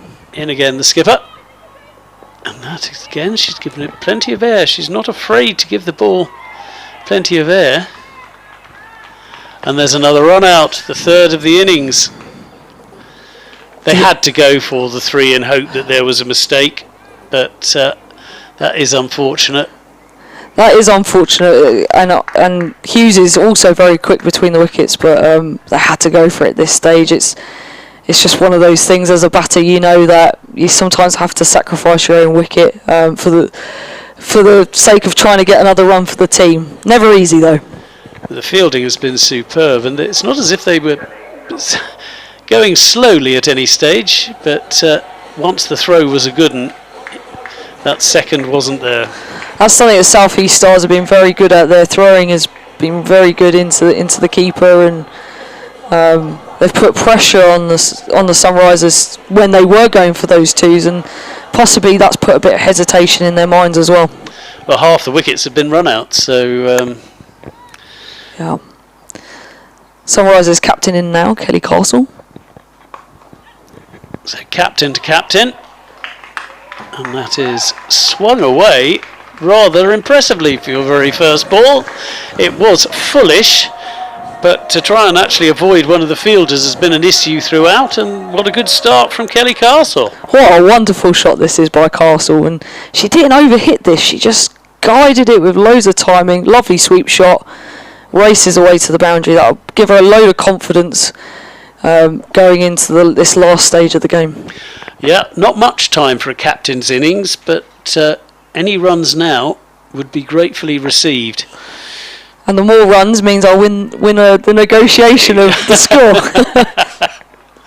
114 for 6 with 1 over to go. And that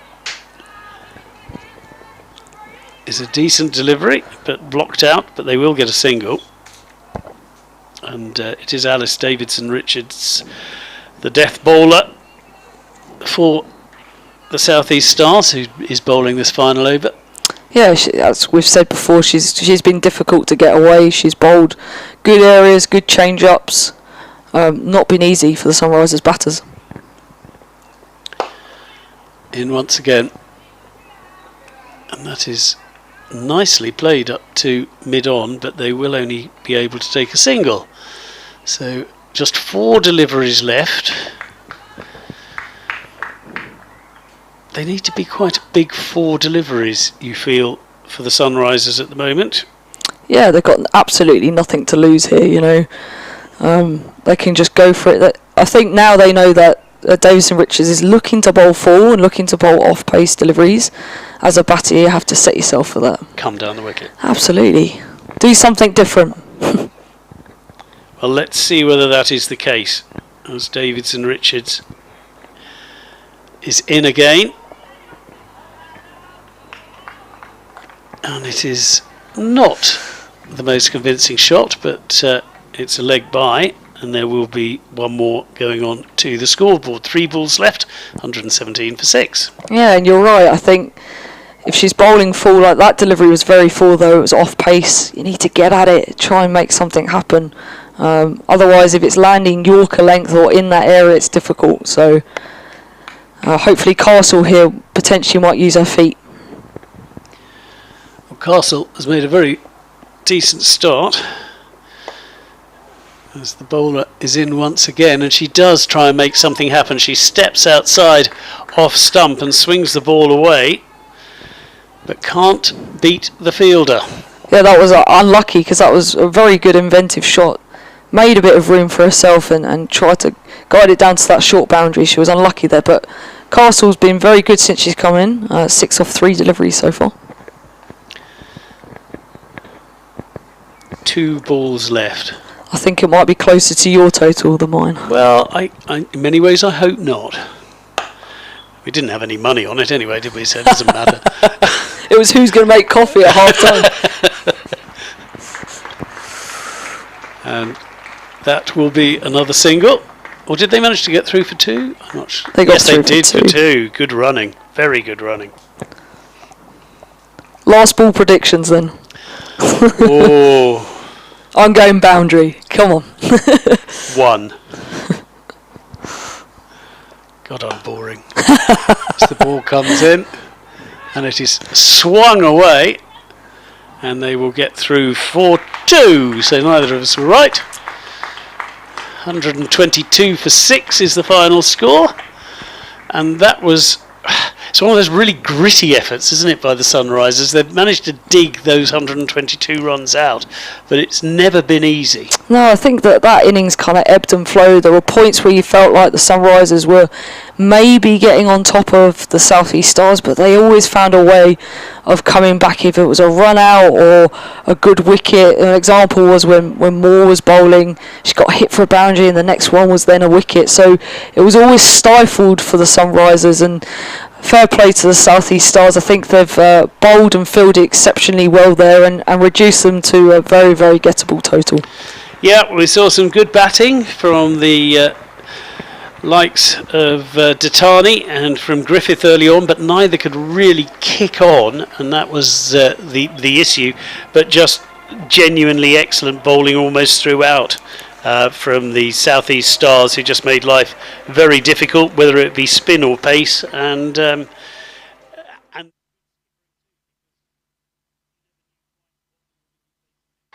we're Cambridge, we're Colchester, Felixstowe and Cromer, we're Peterborough, Wellingborough, we're Luton and Acton, we're Hertford and Stratford, London and the East. We're beginners and we're veterans, local and adopted. We're progressive, we're inclusive, we're versatile, we wear our badge with pride.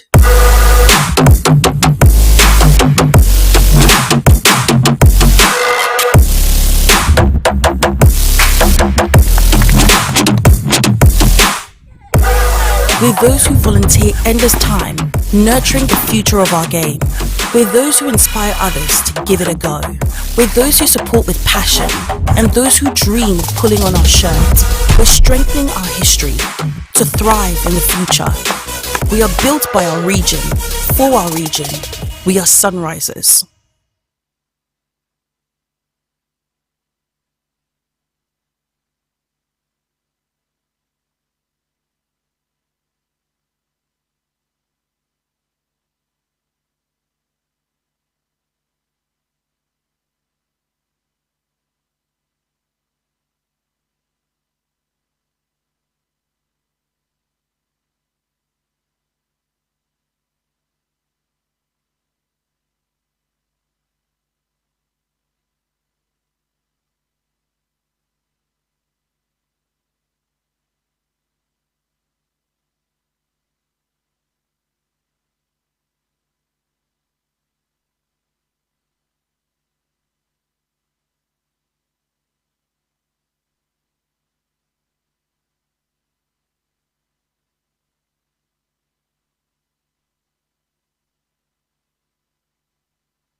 Welcome back.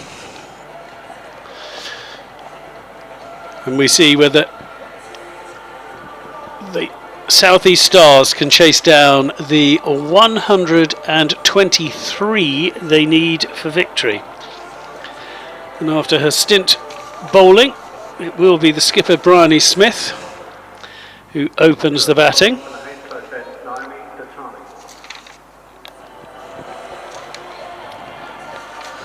And she'll be facing Naomi Datani. Yeah, from the Hayes close ends.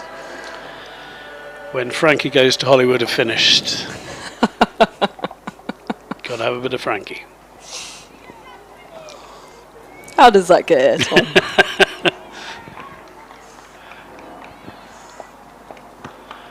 Now it's quite interesting that a song about the Cold War is now being used for cricket, but that's good. Eurovision tonight as well. Oh yeah.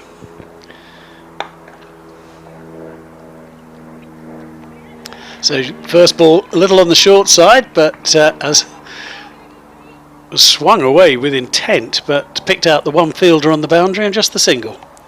Yeah, if you've seen Smith bat before, she's very aggressive, so Datani's going to have to get her line and length right here.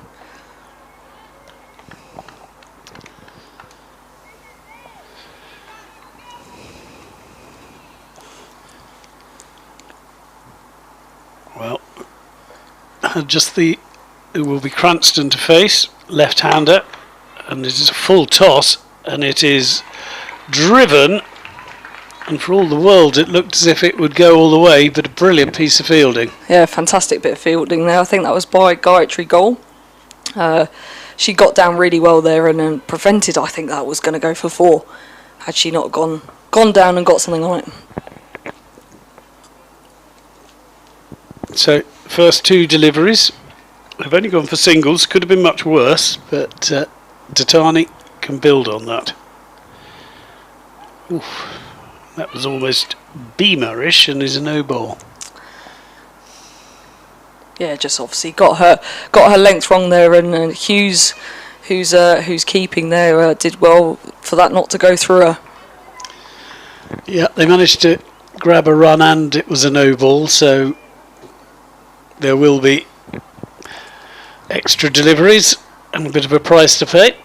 And a free hit. I think that's our first free hit of the game. It is. First no ball of the game. I love a free hit. Yes, you must love a free hit. Don't have to worry. It's Cranston who will have that honour, and she has smashed the ball into the deep all the way for 6 runs. What a shot, and what a way to use your free ball. Fantastic shot there. What a shot this was. Although it's a free hit, I know she had an opportunity to hit it, but she's cleared her front leg and absolutely unleashed that. That's gone a long way back. Biggest 6 of the day. And we've only had 2, and Southeast Stars have got one in their very first over and already have 10 of the 123 they need. And we're halfway through the first over. Yeah, it's been a good start. Again, just short of a length. And it's pulled away, and it's gone all the way for 4. She did well because the ball didn't quite come as high as I think she was initially expecting, but was on it like a flash, Cranston, and it's gone away for 4 more. Yeah, definitely. That kept a little bit low, and she did well to get enough bat on that for the diving Villiers not being able to stop it. So expensive first over this at the moment. Yeah, electric start this, isn't it? Isn't it just? 14 and still 2 balls of the Datani overs to go. Datani in, and again it's short of a length, but that's a much better delivery, and Cranston trying to carve it out to the leg side, can't middle it, and there is no run. A rare dot ball. Yeah, obviously first dot ball of this innings, but yeah, she's bowling a little bit too short here, and the Southeast Stars have been able to capitalise. Cranston, what an electric start from her. 11 from 4, and this is Well, on middle and leg, and it's flicked around the corner, and a decent save, and there's just the single, but what a great first over, 15 from it, and the target is now just another 108 from 19. Yeah, as the batting side, South East Stars, that's exactly what you want your openers to go and do. Sometimes when you're chasing low totals, it can get into your head, creep into your mind a little bit. You're thinking, how do I play this? But they've shown us exactly how they're going to play this. They're gonna go for it with some attacking shots and some great intent.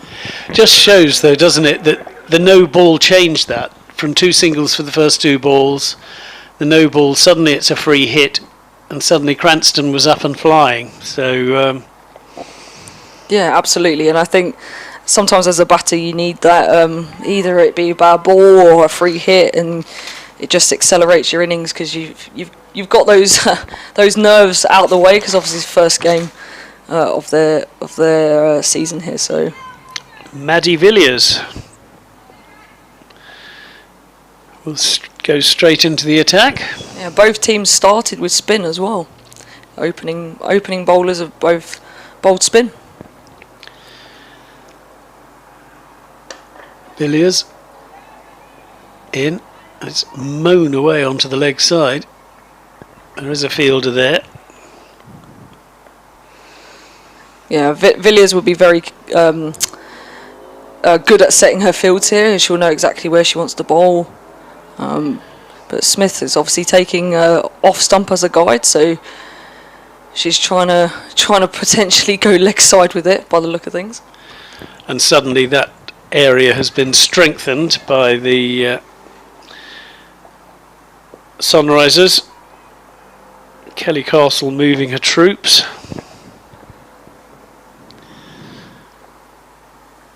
And it will be. That's played away, no run. Yeah, and these are the dots that Villiers is going to want to create to put pressure back on the batter and make them do something. Villiers in again. Oh, and there's a half an appeal for caught behind because it went through the batter without. I don't think it touched anything much, certainly not the bat, but it was a good delivery.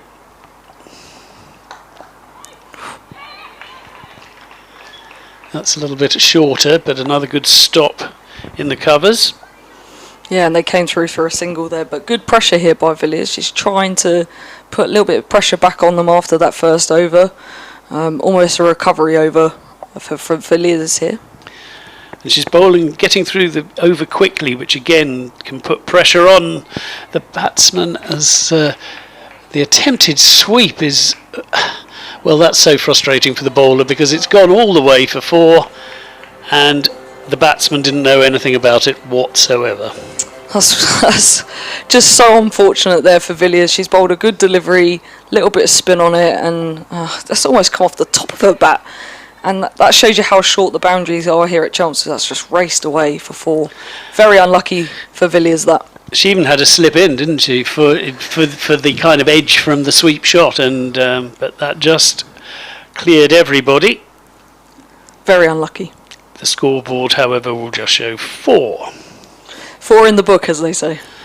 And that is flicked away. A little more length on that occasion from Villiers. But they go through for the single. Cranston moves to 17 in very brisk fashion, and the scoreboard to 22, and they just require another 101 now. And I think when you're going aggressive like the South East Stars have here, you're going to give away chances, but equally you're going to make runs. And that's the type of pressure they want to put on the Sunrisers here. It's their home ground, they're going to want to perform, and they've come out and they've been aggressive.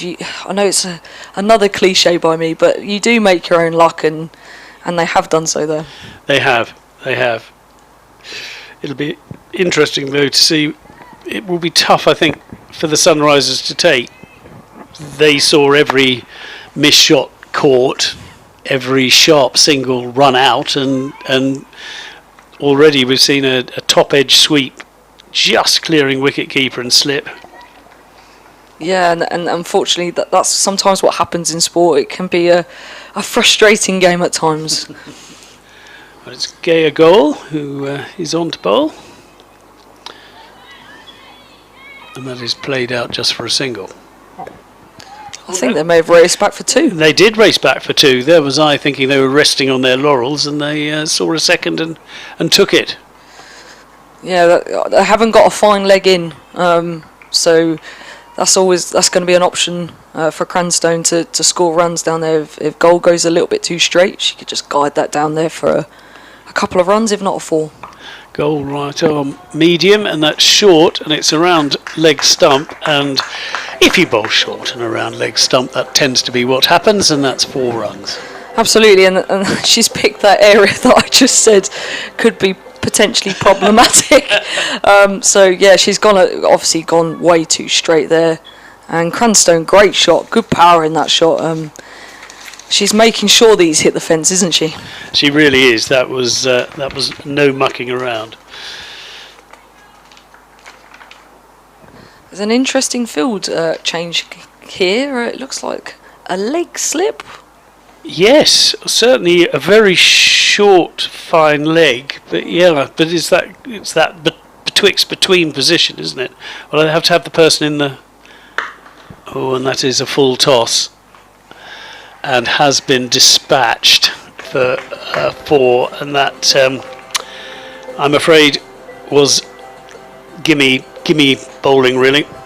Yeah, another fantastic shot by Cranstone. She's just let her hands go all the way through it. Big hit down the ground and raced away to the boundary. She's accelerating rapidly here, isn't she? She is, and I think that was the attempted slower ball, and certainly now there is a bit of a conference occurring to just try and settle everything down, as Gaia Goal needs to drag things back as far as the Sunrisers are concerned here.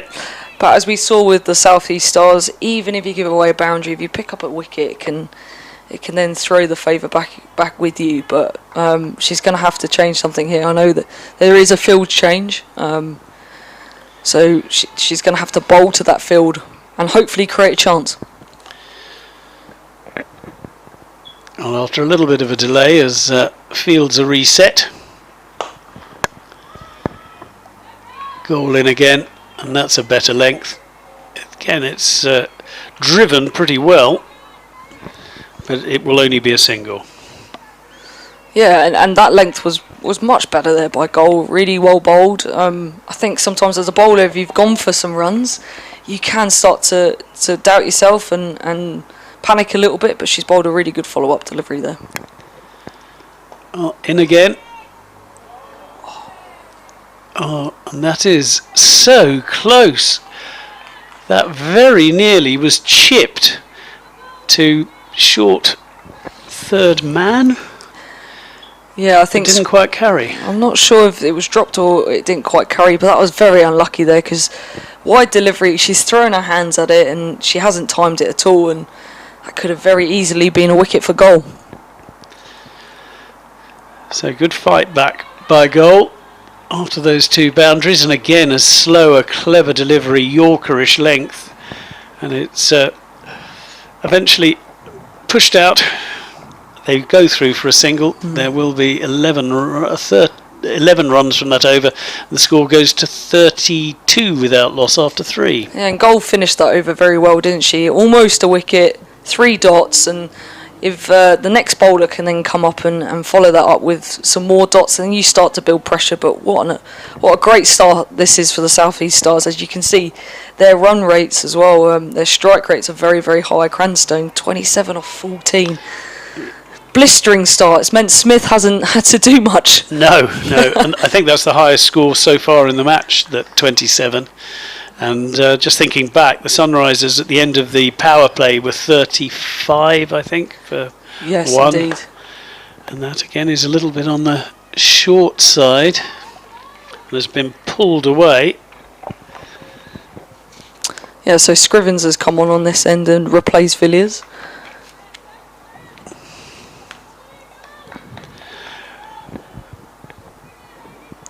some good fielding in the deep, and I think that's exactly what the Sunrisers are going to have to do. They're going to have to field well because these two are going to be very aggressive up top, particularly in this power play. Scrivens in again, and that's nicely bowled. And is going back, tucks it just backward a square, but it's that length that is much less easily hit. Absolutely, she got that spot on there. Just trying to cramp the batter for room, and just only, giving away a single or a dot is exactly what she should be doing. Well, that was a little bit shorter, but it was straight to the fielder, and that will be a dot ball. Yeah, well fielded in the ring. We saw the South East Stars, didn't we? How well they fielded in the ring. Got something on every delivery. And that is smashed. There is no other way to describe that. That is an absolutely brutal shot. And 4 runs for Smith. But what timing. Oh, incredibly powerful, wasn't it? It just flew. No fielder moved. Used her feet. Hit it straight back at the sight screen. Couple of bounces, 4. And as so often happens after you've been smashed before, perhaps a little bit on the short side. It only go through for a single. But this hasn't been a bad over by Scrivens. That was just good batting that we've seen so far, particularly from Smith in this over. Yeah, that was just a dismissive shot. If you bowl that and the batter does that, you just say, well played. Thanks. And again, good recovery from Scrivens. Tucks up the batter, and there is no run. Cranston stays on 28. Smith is on 8, 39 without loss after 4. Yeah, and I think in this innings we've seen, well, firstly, this partnership, as you're seeing on your screen now, has been very difficult for the Sunrisers to negotiate. And Cranstone with 28 and just going really well. And it's not easy that everyone's just bowled 1 over so far, as you can see, and it's not been easy to stop these runs. No. Well, the latest bowler to come on, and we've had a few already in the 4 overs. We've had 4 bowlers, and we now have a 5th in the 5th over. Abtahar Maqsood comes in, the Scottish international, and bowling her leg spin. Yeah, and I believe this is her first season for the Sunrisers. Yep. Just joined this year, so it'd be great to see how she goes today. Yeah, she sort of sprung to prominence in the 100 last year. Absolutely. And, I think it was Birmingham Phoenix she played for. The first ball superb, second one a little bit shorter and dispatched. You don't have any room for error as a leggy, do you? No, and I think what's happened here is Smith and Cranstone have just punished anything that's not quite right. That was just slightly short. She's just used her feet, created room, and hit that to the boundary. And Maqsood in again.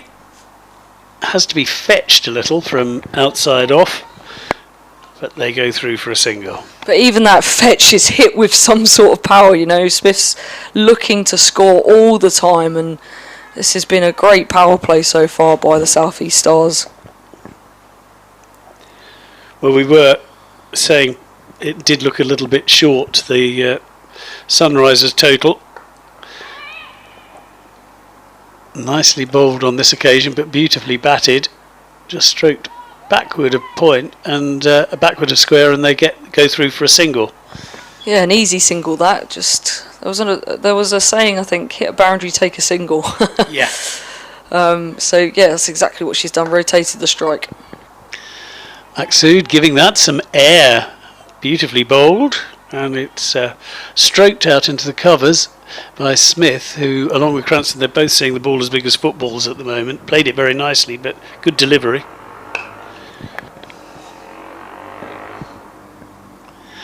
And that's a little bit on the please hit me style, but she gets away with it. There's just the single running around at the boundary to cut it off, and the score after 5 overs is 46 without loss, and another 77 required. Yeah, and I think the Sunrisers here are going to have to take some wickets. These two look like they're in fine form, and with 1 over the power play left, it's going to be I think they're just going to keep accelerating the score, and Smith and Cranstone have really shown how to use the power play successfully. And there's risk and reward when you're an opener in T20 cricket. You have to go for your shots, and they have done, and it's come off for them very well. It's a great knock by Cranston, who isn't possibly one of the bigger names of this team. And this is a much needed breakthrough.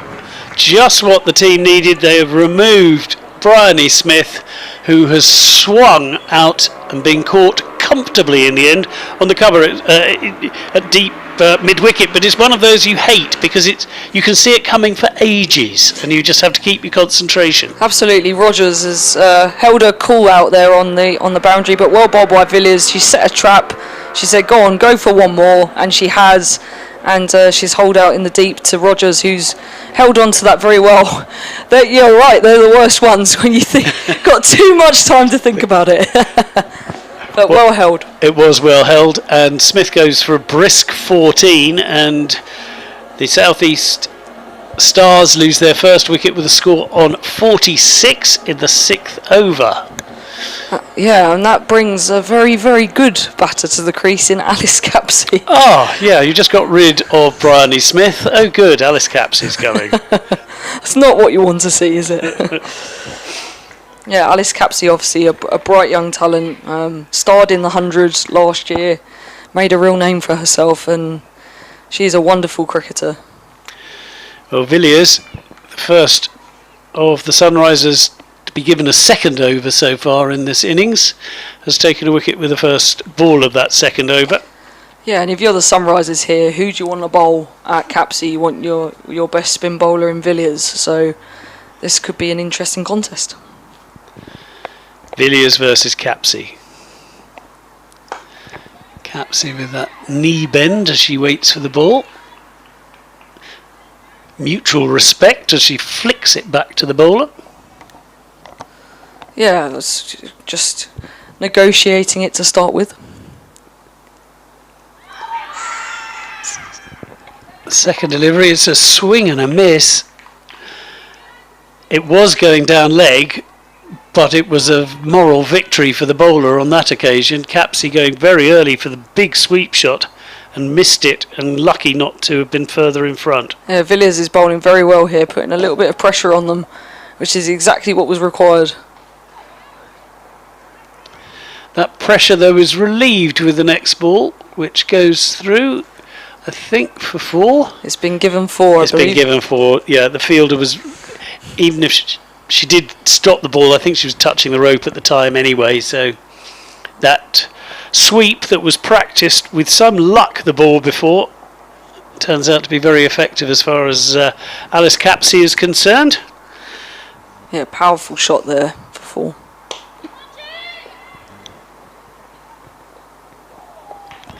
And the ball is played out, and just dropped short of the fielder. Well, she's living something of a charmed life at the moment, Alice Capsey, with that possible LB and then nearly holing out in the deep. That was very unlucky. I've seen Villiers bowl a lot, and when she's bowling her best, she really entices people to go for her, and she gets a lot of people caught on the boundary when she's mixing up her pace as well. So I really thought that could have gone into somebody's hands. It was perfectly placed. There were 2 fielders running in, and neither of them ever quite looked as if they were going to make it as the ball dropped short. Good way to finish the over, though, with the dot ball, but at the end of the power play, 51 for 1. The South East Stars requiring another 72. Yeah, that was just a really good over there by Villiers. I think she was unlucky, actually, not to have Capsey there, which would have made this game a little bit more interesting. But yeah, great over there by Villiers, and she was unlucky. So is it Joe Gardner? It is indeed. It looks like a change-up at this end as well, with Joe Gardner coming on to bowl. Are you a little surprised they didn't keep going with Maqsood?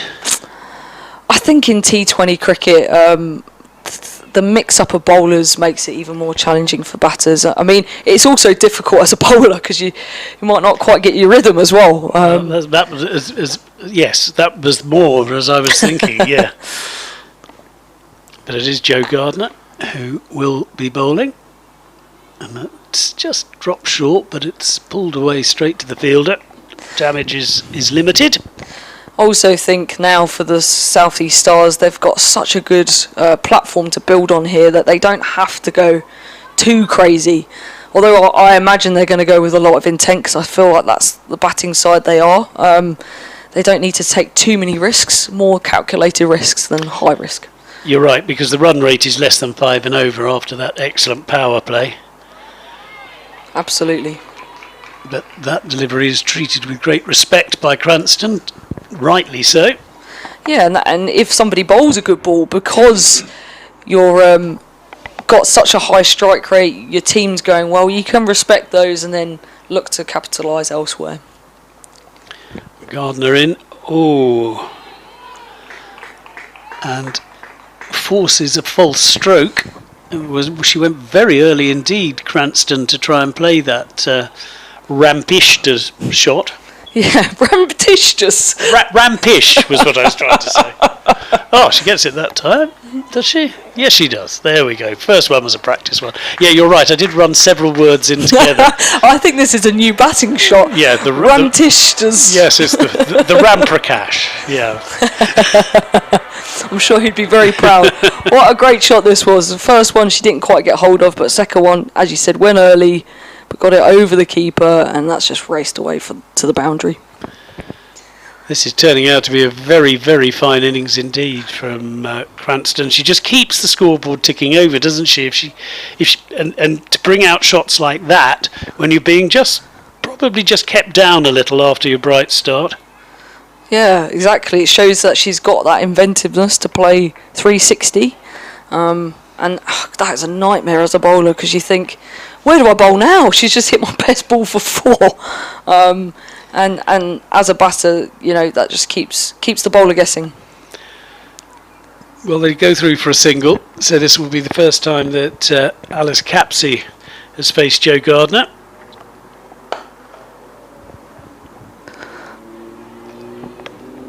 And that is very nicely played by Capsey, always in control, but there'll only be a single. Yeah, and Cranstone's going so well with 33 of 21. Capsey probably doesn't need to go too crazy at this stage. We're just out the power play, field spread, plenty of runs out there to be got by just playing really good cricket shots. So the score now 56 for 1. I think we have another change of bowling. Yeah, and as you can see on that scoreboard there, it's been a really, really good start to this innings by the South East Stars. Cranstone with 33 of 21 and Capsey with 6 of 5. Only the 1 wicket to fall so far. Well, it is Gardner. And there's good running and good fielding. Yeah, I think that was Gardner on the boundary. It was a great bit of fielding there by Gardner, and just a fraction short by Scrivens.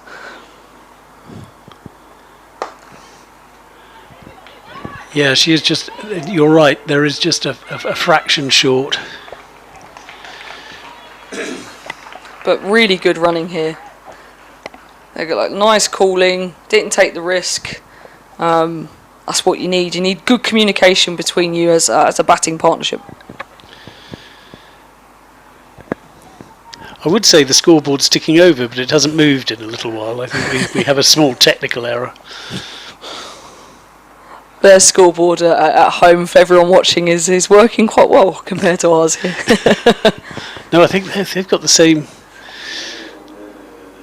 We decided that obviously here in Chelmsford that they're not going to score any more than 56. The Southeast Stars. Might be a bit of home advantage there. And that is played nicely back to the bowler. Yeah, Scrivens is trying to bowl that area that just tucks people up for room, makes it difficult to get away. And Scrivens, that was a good delivery because one, it very nearly carried for the catch, and there was almost a possibility of a run out as well. But in the end, sadly, neither occurred. The scoreboard has now caught up with us. It has. Welcome back. Welcome back to the scoreboard. We've missed you. It just keeps us on track as well. Exactly. 62 for 1 is the score.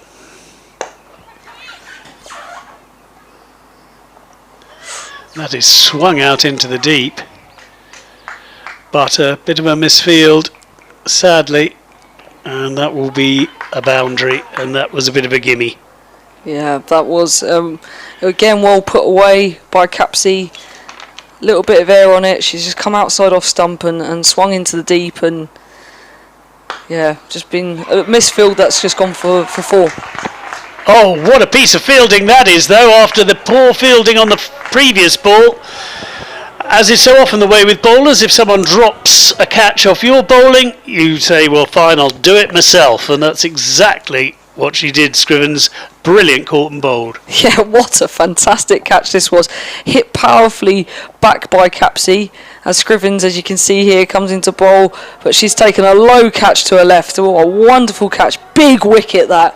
Really big wicket for the Sunrisers. They needed that because this was just starting to get away from them a little bit too much. So the big wicket of Capsey's gone. She's gone for 14 off 10. Yeah, big wicket, but well bowled. It's been a really good over from Scrivens just when a team needed it. And she's taken a big wicket. It sounds strange saying that about a 17-year-old who hasn't played that much, but Alice Capsey isn't just any 17-year-old. She's taken a bit of time out from the A-levels to play in this tournament, and after making her name, and what a name it was in the 100 last year. I can't even remember my A-levels. Should we not mention yours then? They were better after I retook them. Fair play. Everything's better twice round anyway. The first time definitely will give a miss. We won't mention that. Yeah. As we've got Captain Castles coming in to bowl. She was leading wicket taker for the Sunrisers last year. Bowled well, so good time for her to come on, I think. Yep. A good captain spell now. The match is just at a crucial little spot, you feel, at the moment. Definitely is. But that is slightly on the buffet bowling front, and the fielder did the best, but it was beyond them before they really had a chance to move. And 4 first up. Yeah, if you're going to bowl that to Cranstone, she's going to put you away in the form she's in this innings so far. Just a full toss there and put away nicely. But yeah, if Castle could come back here, another wicket, and this could get very interesting. Exactly. It's always the old rule, isn't it? 2 wickets. Imagine the scoreboard with 2 more wickets, but that is down the leg side. Haven't seen the umpire say whether there was anything wrong with it, but it's only a leg by, so it was fine. Must have come off the leg.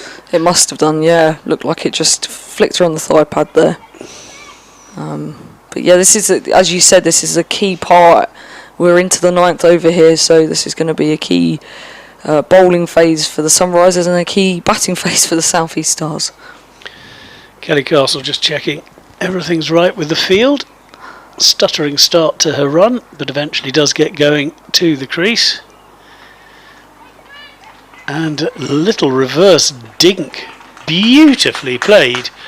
What timing, absolutely superb. Yeah, fantastic timing there by Davison Richards. She actually premeditated this. That was her first ball. It was. A cheeky shot that was, first ball. Guided that, just let the ball run off the face of the bat for 4. Now, Kath, would you attempt that first up? Absolutely not. I'd be shutting my eyes and swinging. Or a big forward defensive. Well, what a shot. That shows the confidence of a player, doesn't it, when they come in and do that first ball. Well, in again. Nothing so extravagant this time. It's just played out into the leg side for a single. And Castle found a length there on that delivery, and just negotiated the one, but great start by Davison Richards. No, it's interesting. They moved Abtahar Maqsood as well from short fine leg to short third man because the ball seemed to be following her for a while.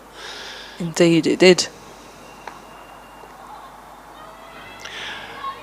And another ball that kept a little bit on the low side eventually was dealt with. There is an appeal for a run out. Yeah. But I don't think that will be a successful appeal. No, unsuccessful appeal, but yeah, she looked like she was very early on that. Almost hit the toe of her bat, didn't it? But shows that this pitch maybe is just keeping a little bit low occasionally. We've seen a couple now. Yeah, we have. That been difficult to hit, particularly to Cranstone. She seems to be facing them. Yes, she still seems to get some bat on it. And there is a very elegant looking cover drive for no run. Yeah, and Castle recovered that over as she finishes that last ball. She recovered that over very well from the start that she had. But 77 for 2 off 9. I feel like this could be difficult to claw back now. Well, the run rate is now fractionally over 4. 46 needed from 11 overs. So you feel without 2 or 3 quick wickets. Yeah, it could be very, very difficult. For the Sunrisers at South East Stars, look like they could be in cruise control mode here with only 46 required. Joe Gardner back into the attack. We've seen a lot of spin today. We have, both sides, absolutely. Maybe a pitch that's keeping a little bit low is possibly better to bowl the spinners. And there is one that actually spat a little. It's become a minefield. Very gentle minefield, but a minefield nonetheless. Oh, that's not what you... And again to Cranstone. She's facing the wall. Oh, and she tries to play the ramp, and she just gets away with it. She didn't middle it, and it just fell short. There was nothing that Abtahar Maqsood could do about that as far as the catch was concerned. She fielded it nicely. But moral victory to the bowler. Yeah, and Gardner started this over very well, very nicely. She's just having a change in field to Davison Richards. But Cranstone's innings really has been exceptional. The standout one in the match so far. Absolutely. Best innings we've seen so far. That's very nicely played. Very nicely played. And there will be runs. 3 of them. Yeah, good running there. I think that ball just seemed to hold up in the outfield. It just slowed down a little bit, didn't it? We've seen those race away today. It seemed to have just held up a fraction. She's playing some lovely inventive shots at the moment. Davison Richards. Yeah, she was unlucky there to miss that one because there's no third in place. So she's trying to target that little pocket of the field to score some runs. Joe Gardner in again, and I think that is out.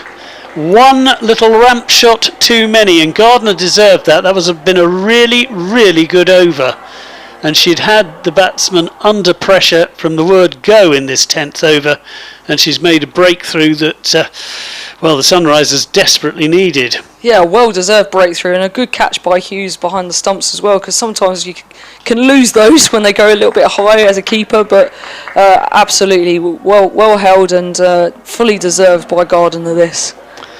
So I'm not sure Davison Richards actually played a conventional shot throughout the 6 balls she faced, but she scored 7 off them, including a 4 and a 3.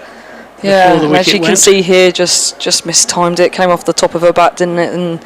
And Hughes was quick to get that one. Yeah, it turned out to be catching practice in the end, didn't it? Just dinked it up.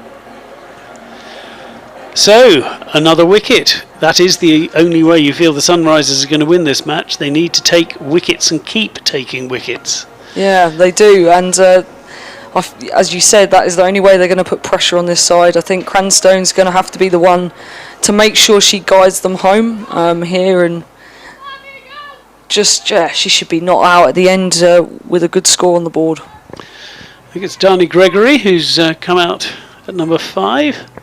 I believe it's Oh Emma no, Jones. I'm wrong. Jones. Yeah. Not for the first time. We won't mention that. No. So change of field to Jones. Third has gone in for Jones. Jones just waits on that and then plays it out into the offside.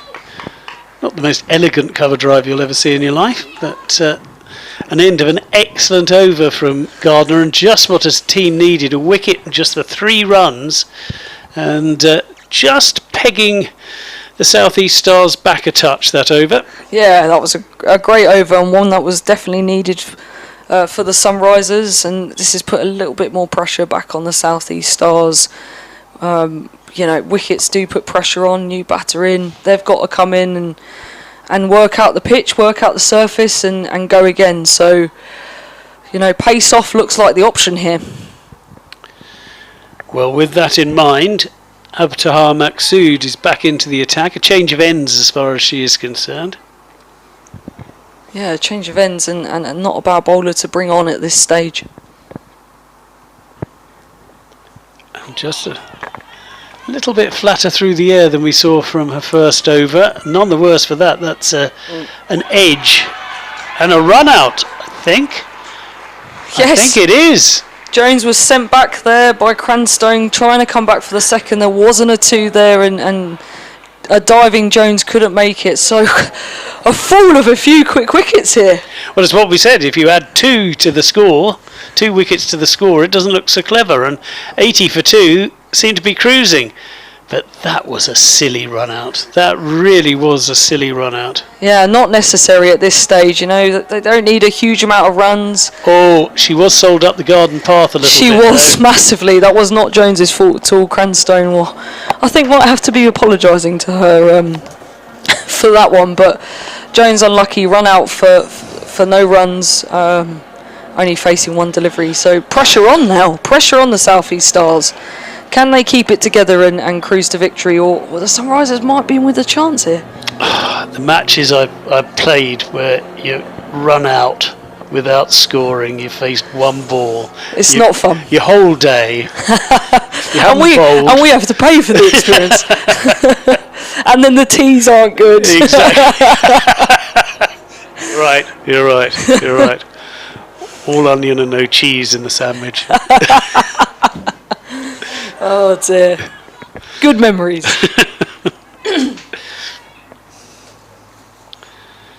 And it will be Abtahar Maqsood in again.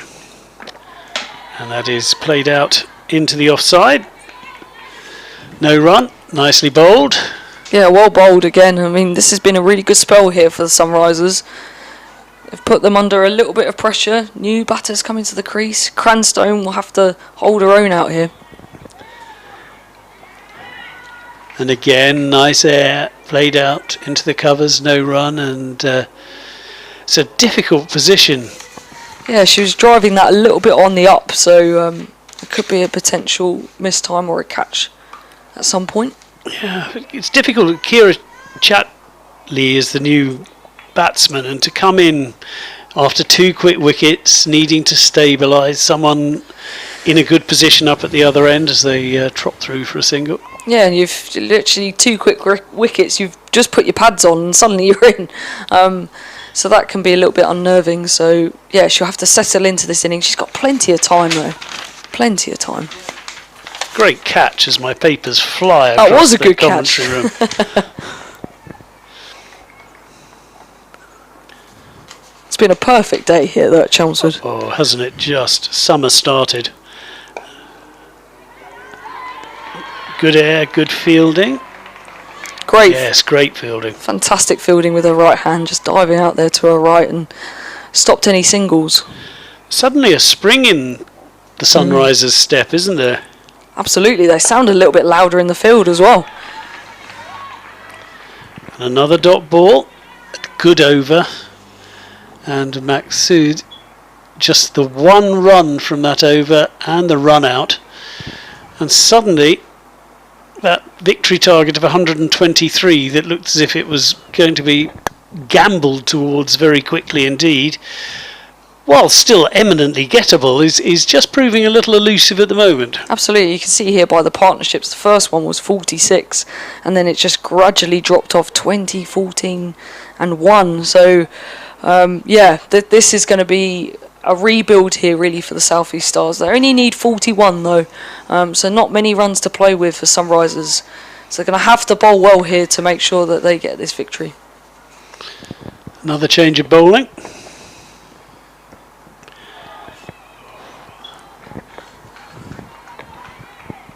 And that is a thickish outside edge, and it's rolled all the way to the boundary. And you have to feel for the bowler there that if there'd been a slip in, and of course there won't be at this stage in the match, so I don't know why I'm mentioning it, but that would have been an easy stop instead, or possible catch. Instead, it's 4 runs off a good ball. Yeah, it was unlucky by Scrivens there. Thick outside edge when you haven't got many runs to play with either. Oh, and Scrivens is through the batsman again, and again they're going to get runs, the batter, and there's 2 more. And 2 for 2, excellent deliveries by Scrivens, and 6 runs later. That's the frustrating thing about cricket. You can bowl 2 really good deliveries and actually concede runs off them. But yeah, she's been very unfortunate there, very unlucky. Second was Buys. It beat everything. It really was a good delivery. Yeah, cracking delivery. Chatley relieved that nothing was hit on the way through. And this time it is a much more controlled shot just around the corner for 1.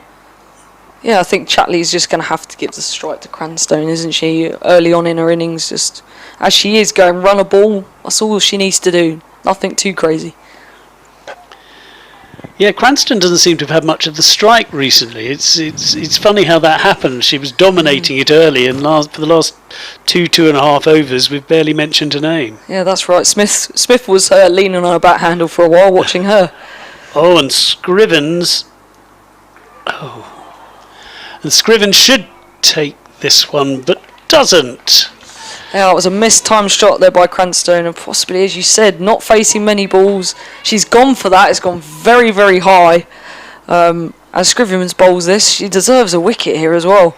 It goes really high, mistimed, and unfortunately put down. Well, if you can't, no one else to blame if you put it down off your own bowling. It was definitely her shout, her call, and unlucky for Scrivens that she'd done the hard work.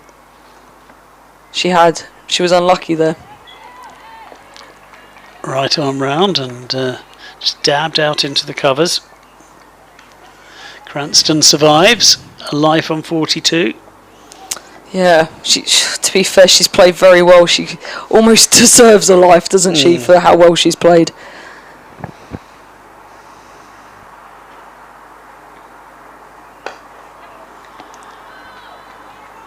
That's an altogether better shot, swung away into the leg side. Not unlike some of Scriven's shots earlier today, but they take just the single. Good over, should have had a wicket. As the comparison comes up, at this stage the Sunrisers was 73 for 2, 90 for 4, the South East Stars. Yeah, that you can see that the runs on the board have been key here, and that aggressive partnership up the top with Smith and Cranstone has been really the key for the innings, because other people haven't done too much else since. You're absolutely right. The power play has been the difference between the two sides almost entirely. The 20 runs difference in that. Yeah, and that they only need 33 here off 48 deliveries. As Castle is back into the attack and gets a thickish outside edge, but along the ground, and they go through for a single. And singles are possibly all South East Stars need at this moment in time. So frustration there for Castle, because she's bowled a good delivery, but it hasn't been a dot. But they need wickets. The only way that Sunrisers are going to win this is by getting wickets. Well, the skipper bringing herself on to try and keep those wickets ticking over. They've taken 4 of them. Should be 5. Castle in again, and there's a big shout for LBW, and that looked close. That looked very close, didn't it? And it kept low. Be interested to see, as they say, the replay if there is one, because that Castle looked absolutely beside herself and it wasn't given, and you can understand why. It did look very adjacent. It did. Castle is in again, and that is swung up into the air safely for a single, and Chatley living something of a charmed life at the moment. She absolutely is, but do you know what? She's still going at a good strike rate. She's not eating up those deliveries, although she's possibly not timing it. She's still trying to be busy and score some singles and keep those runs ticking over so it doesn't get too nervy. Castle in again, and that's a thick outside edge. It's going to go all the way for 4, but not where Cranston meant that ball at all. No, but this is very unlucky for Castle. She's bowled some good deliveries this over, and this is a really thick outside edge, as you said, that's just raced away to the boundary. There hasn't been much luck for the Sunrisers, has there? No, you make a bit of it. The one drop catch, which we didn't see from the Southeast Stars, and that's played down to the leg side nicely. Will they go for 2? No, they'll stay on a single, so that means Cranston will be left on 49. Yeah, it's been kind of that way. They've bowled some good deliveries that have just had some boundaries, and their poor balls have also been put away by the Southeast Stars.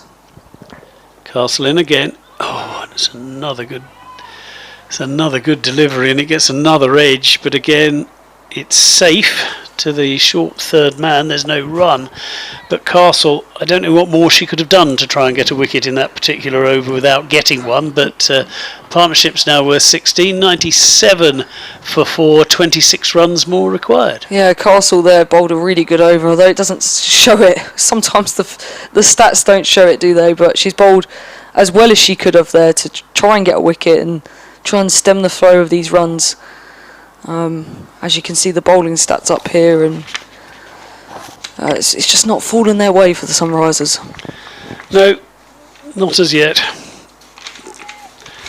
We've got Villiers coming back onto bowl here, so premium bowler back in the attack.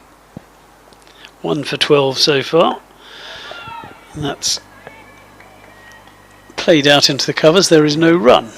And I think this is the time to bowl Villiers. You know, not many runs are required. You need to get wickets. You've been unfortunate. You have to bring your best bowler back on to try and get those. Yeah, those last 2 overs you feel might be key in the direction of this match.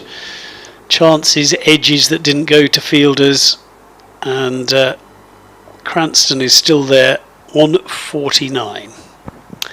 As in comes Villiers, and that is swept away superbly, just for the single, but when you're on 49, that is all you require, as she moves on to 50 from just 40 deliveries. Cracking innings by Cranston, that. Yeah, fantastic knock as she raises her bat and gets a hug from her teammate. All her teammates on the boundary are giving her a big cheer as well. That has been the difference between the 2 innings so far. Cranstone's innings, 50 off 40 balls. Gone very well, great strike rate, and really just taken the game away from the Sunrisers. Well played, Ailish Cranston. The first 50 of the match. We haven't seen anybody else get out of their 20s so far. Yes. So to put that into perspective. Yeah, she's batted beautifully, really well. And a nice little flip over her own stumps for a couple. We've seen that a lot actually from the Southeast Stars. They've looked to hit behind the keeper quite a lot, as that brings up their 100. And you can see why when you look at the field, the they're quite wide, the third man and fine leg. In fact, fine leg now going a little finer because of that particular shot. That's a bit fuller. Good use of the feet though by Chatley, and they go through for a single. Yeah, it's going to be difficult, I think, for the Sunrisers to clean this back now. The South East Stars are only 22 runs away from victory, and Cranstone on her 50.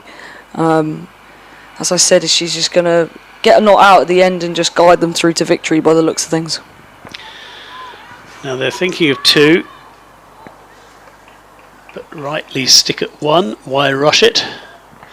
Plenty of time left. Absolutely. It's going to have to take something very special from one of these Sunrisers bowlers to get them back into this game now. Yeah, those 2 overs you feel may have been the moment. There is, you see it in all sports, there's that moment when you can get back in. Absolutely. And that's an altogether quicker delivery, but it's a shorter delivery and it's swung away. But only for the 1. And a decent over in the end. But at the moment, Sunrisers need better than decent overs. They need brilliant overs. 102 for 4, 21 required from just 6 overs. Yeah, and as you said, those moments in sport, isn't it? They lost 2 quick wickets. They had a new batter at the crease. That was the time to really capitalise for the Sunrisers. But as soon as the South East Stars got through that period, it just looks like they're going to cruise their way to victory here. We will have another look though at Abtahar Maqsood.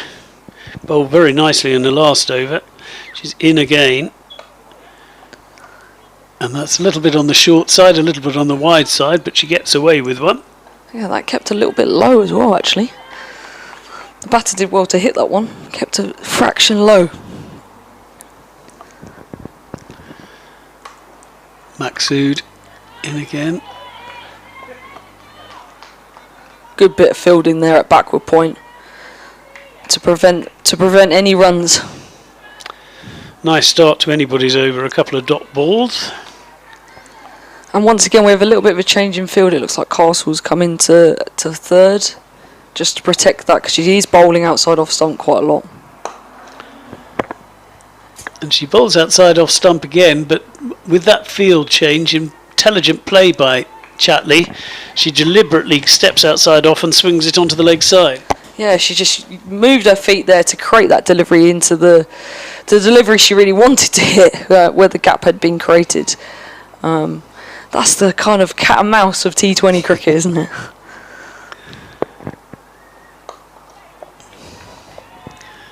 Again, a little bit of air, but excellent use of the feet from Cranston. She really did play that well.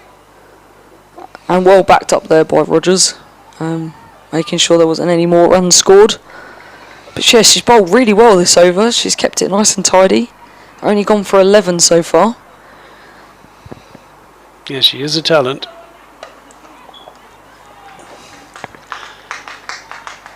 That, however, is caressed brilliantly. What a lovely shot that was for 4.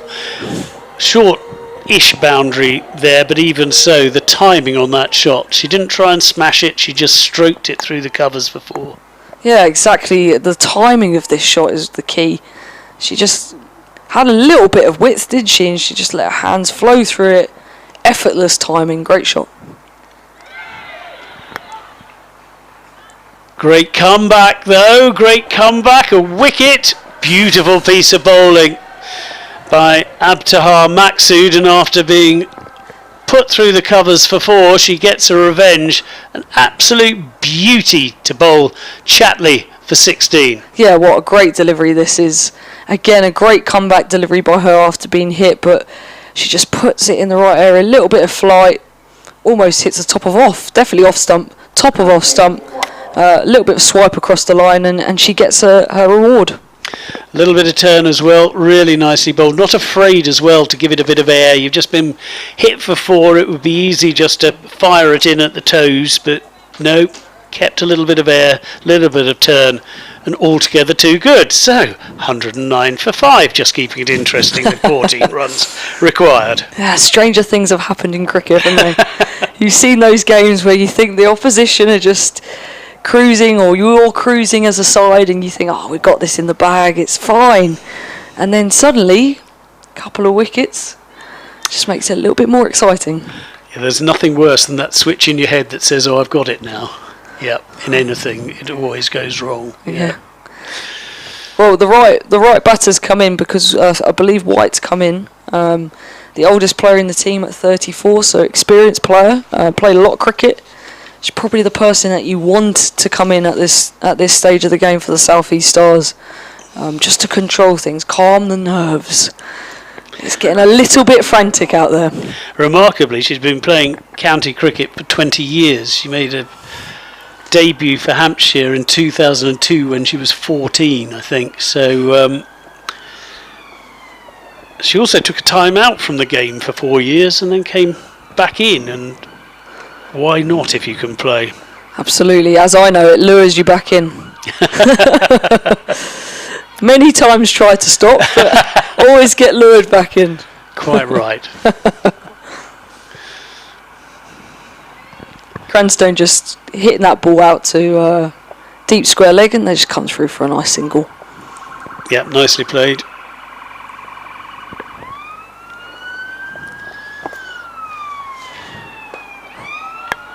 That is flicked away onto the leg side. It was on middle and leg stump. Played comfortably. Yeah, the Gardiner's going to have to be very tight with her lines here. There's going to be no room for error here for the Sunrisers if they got any hope of getting back into this game, and South East Stars just need to be calm. She's bowled really well, I think, so far. Absolutely. Jo Gardner.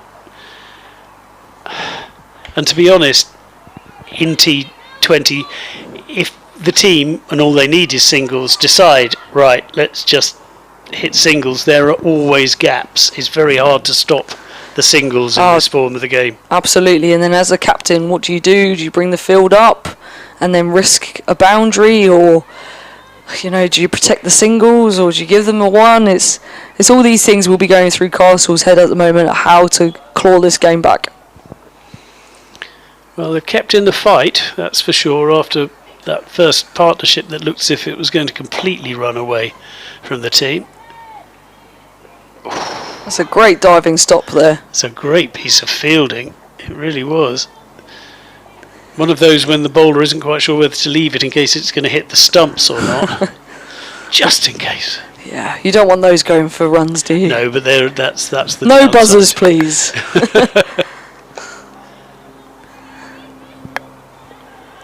Clever batting. Just playing it out into the onside. There's plenty of time to trot through for the single. Don't need to hit the leather off the ball. And it's 114 for 5, so just the 9 runs required now. 4 overs left to score them. 5 wickets in hand. Yeah, and they've got lots of wickets in hand, and this has been a good partnership since there's been that fall of wickets, that rapid fall of wickets. They've seemed to have rebuilt, and it just looks a lot calmer out there now. At one stage, the Sunrisers looked like really up for it. They thought they were in the game. There were a couple of wickets falling, but seems to have gone the other way now with only 9 needed. Well, Kelly Castle, the skipper, bring yourself back on. See whether she can work the miracle.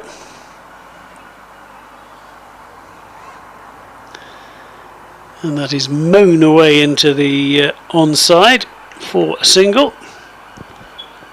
Yeah, it's Cranstone still being aggressive, using her feet there and trying to work that one out to the boundary. I don't think we'd have any trouble picking our player of the match, really, for no, this, would we? We don't have to think too hard about that one. No. There's been one person who really has separated the sides. Superb batting from Ailish Cranston, as Kelly Castle is in once more. Oh, that's been smashed back and it just burst through Castle's hand. She was unlucky not to hold on to that. Because it was middled, wasn't it? It was. We've had a few of those today. I always struggle to call those chances. Yeah, especially as a fast bowler, when you're on your follow through and then you got to try and get back up and take that. It's not easy. In fact, it was a pretty decent stop in many ways. as indeed is that a very decent stop. Yeah, very, very good bit of fielding out there to stop the boundary. Just shows you that even with a low total required, they're not giving it to South East Stars. They're still diving around, trying to take catches and making it as difficult as possible. Kelly Castle in again. Shoveled around onto the leg side by White. A rare fielding error by Maqsood. And runs are taken, 2 of them. Five now from the over 3, was it? I think that was 2. 2. Well run. Yeah, running on the misfield as well. There you go. We weren't sure about that one earlier, were Yeah, we? no, we weren't. I was brought up very strictly on the cricket field. I can imagine. Oh, what a shot. Fantastic shot that. What a lovely shot that was. Just walked down the pitch, What a way to win the match. eased it over the boundary and wins the game. Absolutely superb way to finish this match. Swung out over the boundary for 6. And in the end, a relatively straightforward 5-wicket victory for the South East Stars over the Sunrisers. Sunrisers never looked as if they had quite enough with the 122 that they scored in their 20 overs. And in the end, well, the victory came with still 3.5 overs remaining, 21 balls remaining. And the victory target was reached with 5 wickets down. So they start with a victory, South East Stars. Sunrisers had some good moments, but in the end, it's the old cliche, beaten by the better team on the day. Absolutely, and Cranstone was the standout performance there. Definitely player of the match for me. 56 of 46 deliveries, and we said it earlier on the commentary, but that power play, that power play took it away from the Sunrisers, and there wasn't really any way of getting back. They had pockets of really good play, the Sunrisers, but the South East Stars in the end just a little bit too good.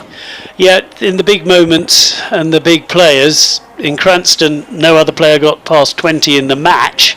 She made half century, superbly played, as the players meet up for a shake hands. Nicely done at the end of the match, and she really the difference between these two teams. I think the Sunrisers will think that they had opportunities to get going and lost wickets at key moments, and had a couple of overs when edges flew past fielders. There was Scrivens had the difficult caught and bowled, but it was a definite chance.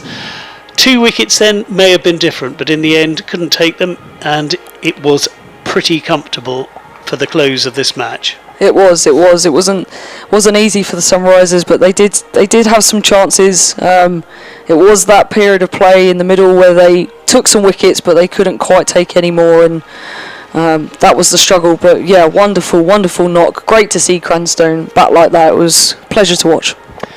Yes, well, thank you very much for joining us. Catherine Dalton, thank you very much indeed for your Thank you very company much. all afternoon. It's been brilliant. Thoroughly enjoyed it. We have watched the start of summer proper. The first game in the Charlotte Edwards Cup. It's gone the way of the South East Stars. A 5-wicket victory over the Sunrisers on a glorious day in Chelmsford. Decent crowd at the death as well, which was good to see, and plenty of people coming along to see the likes of Alice Capsey playing this afternoon. Good to see the big names here in Chelmsford, but in the end we leave you with a 5-wicket victory for the South East Stars.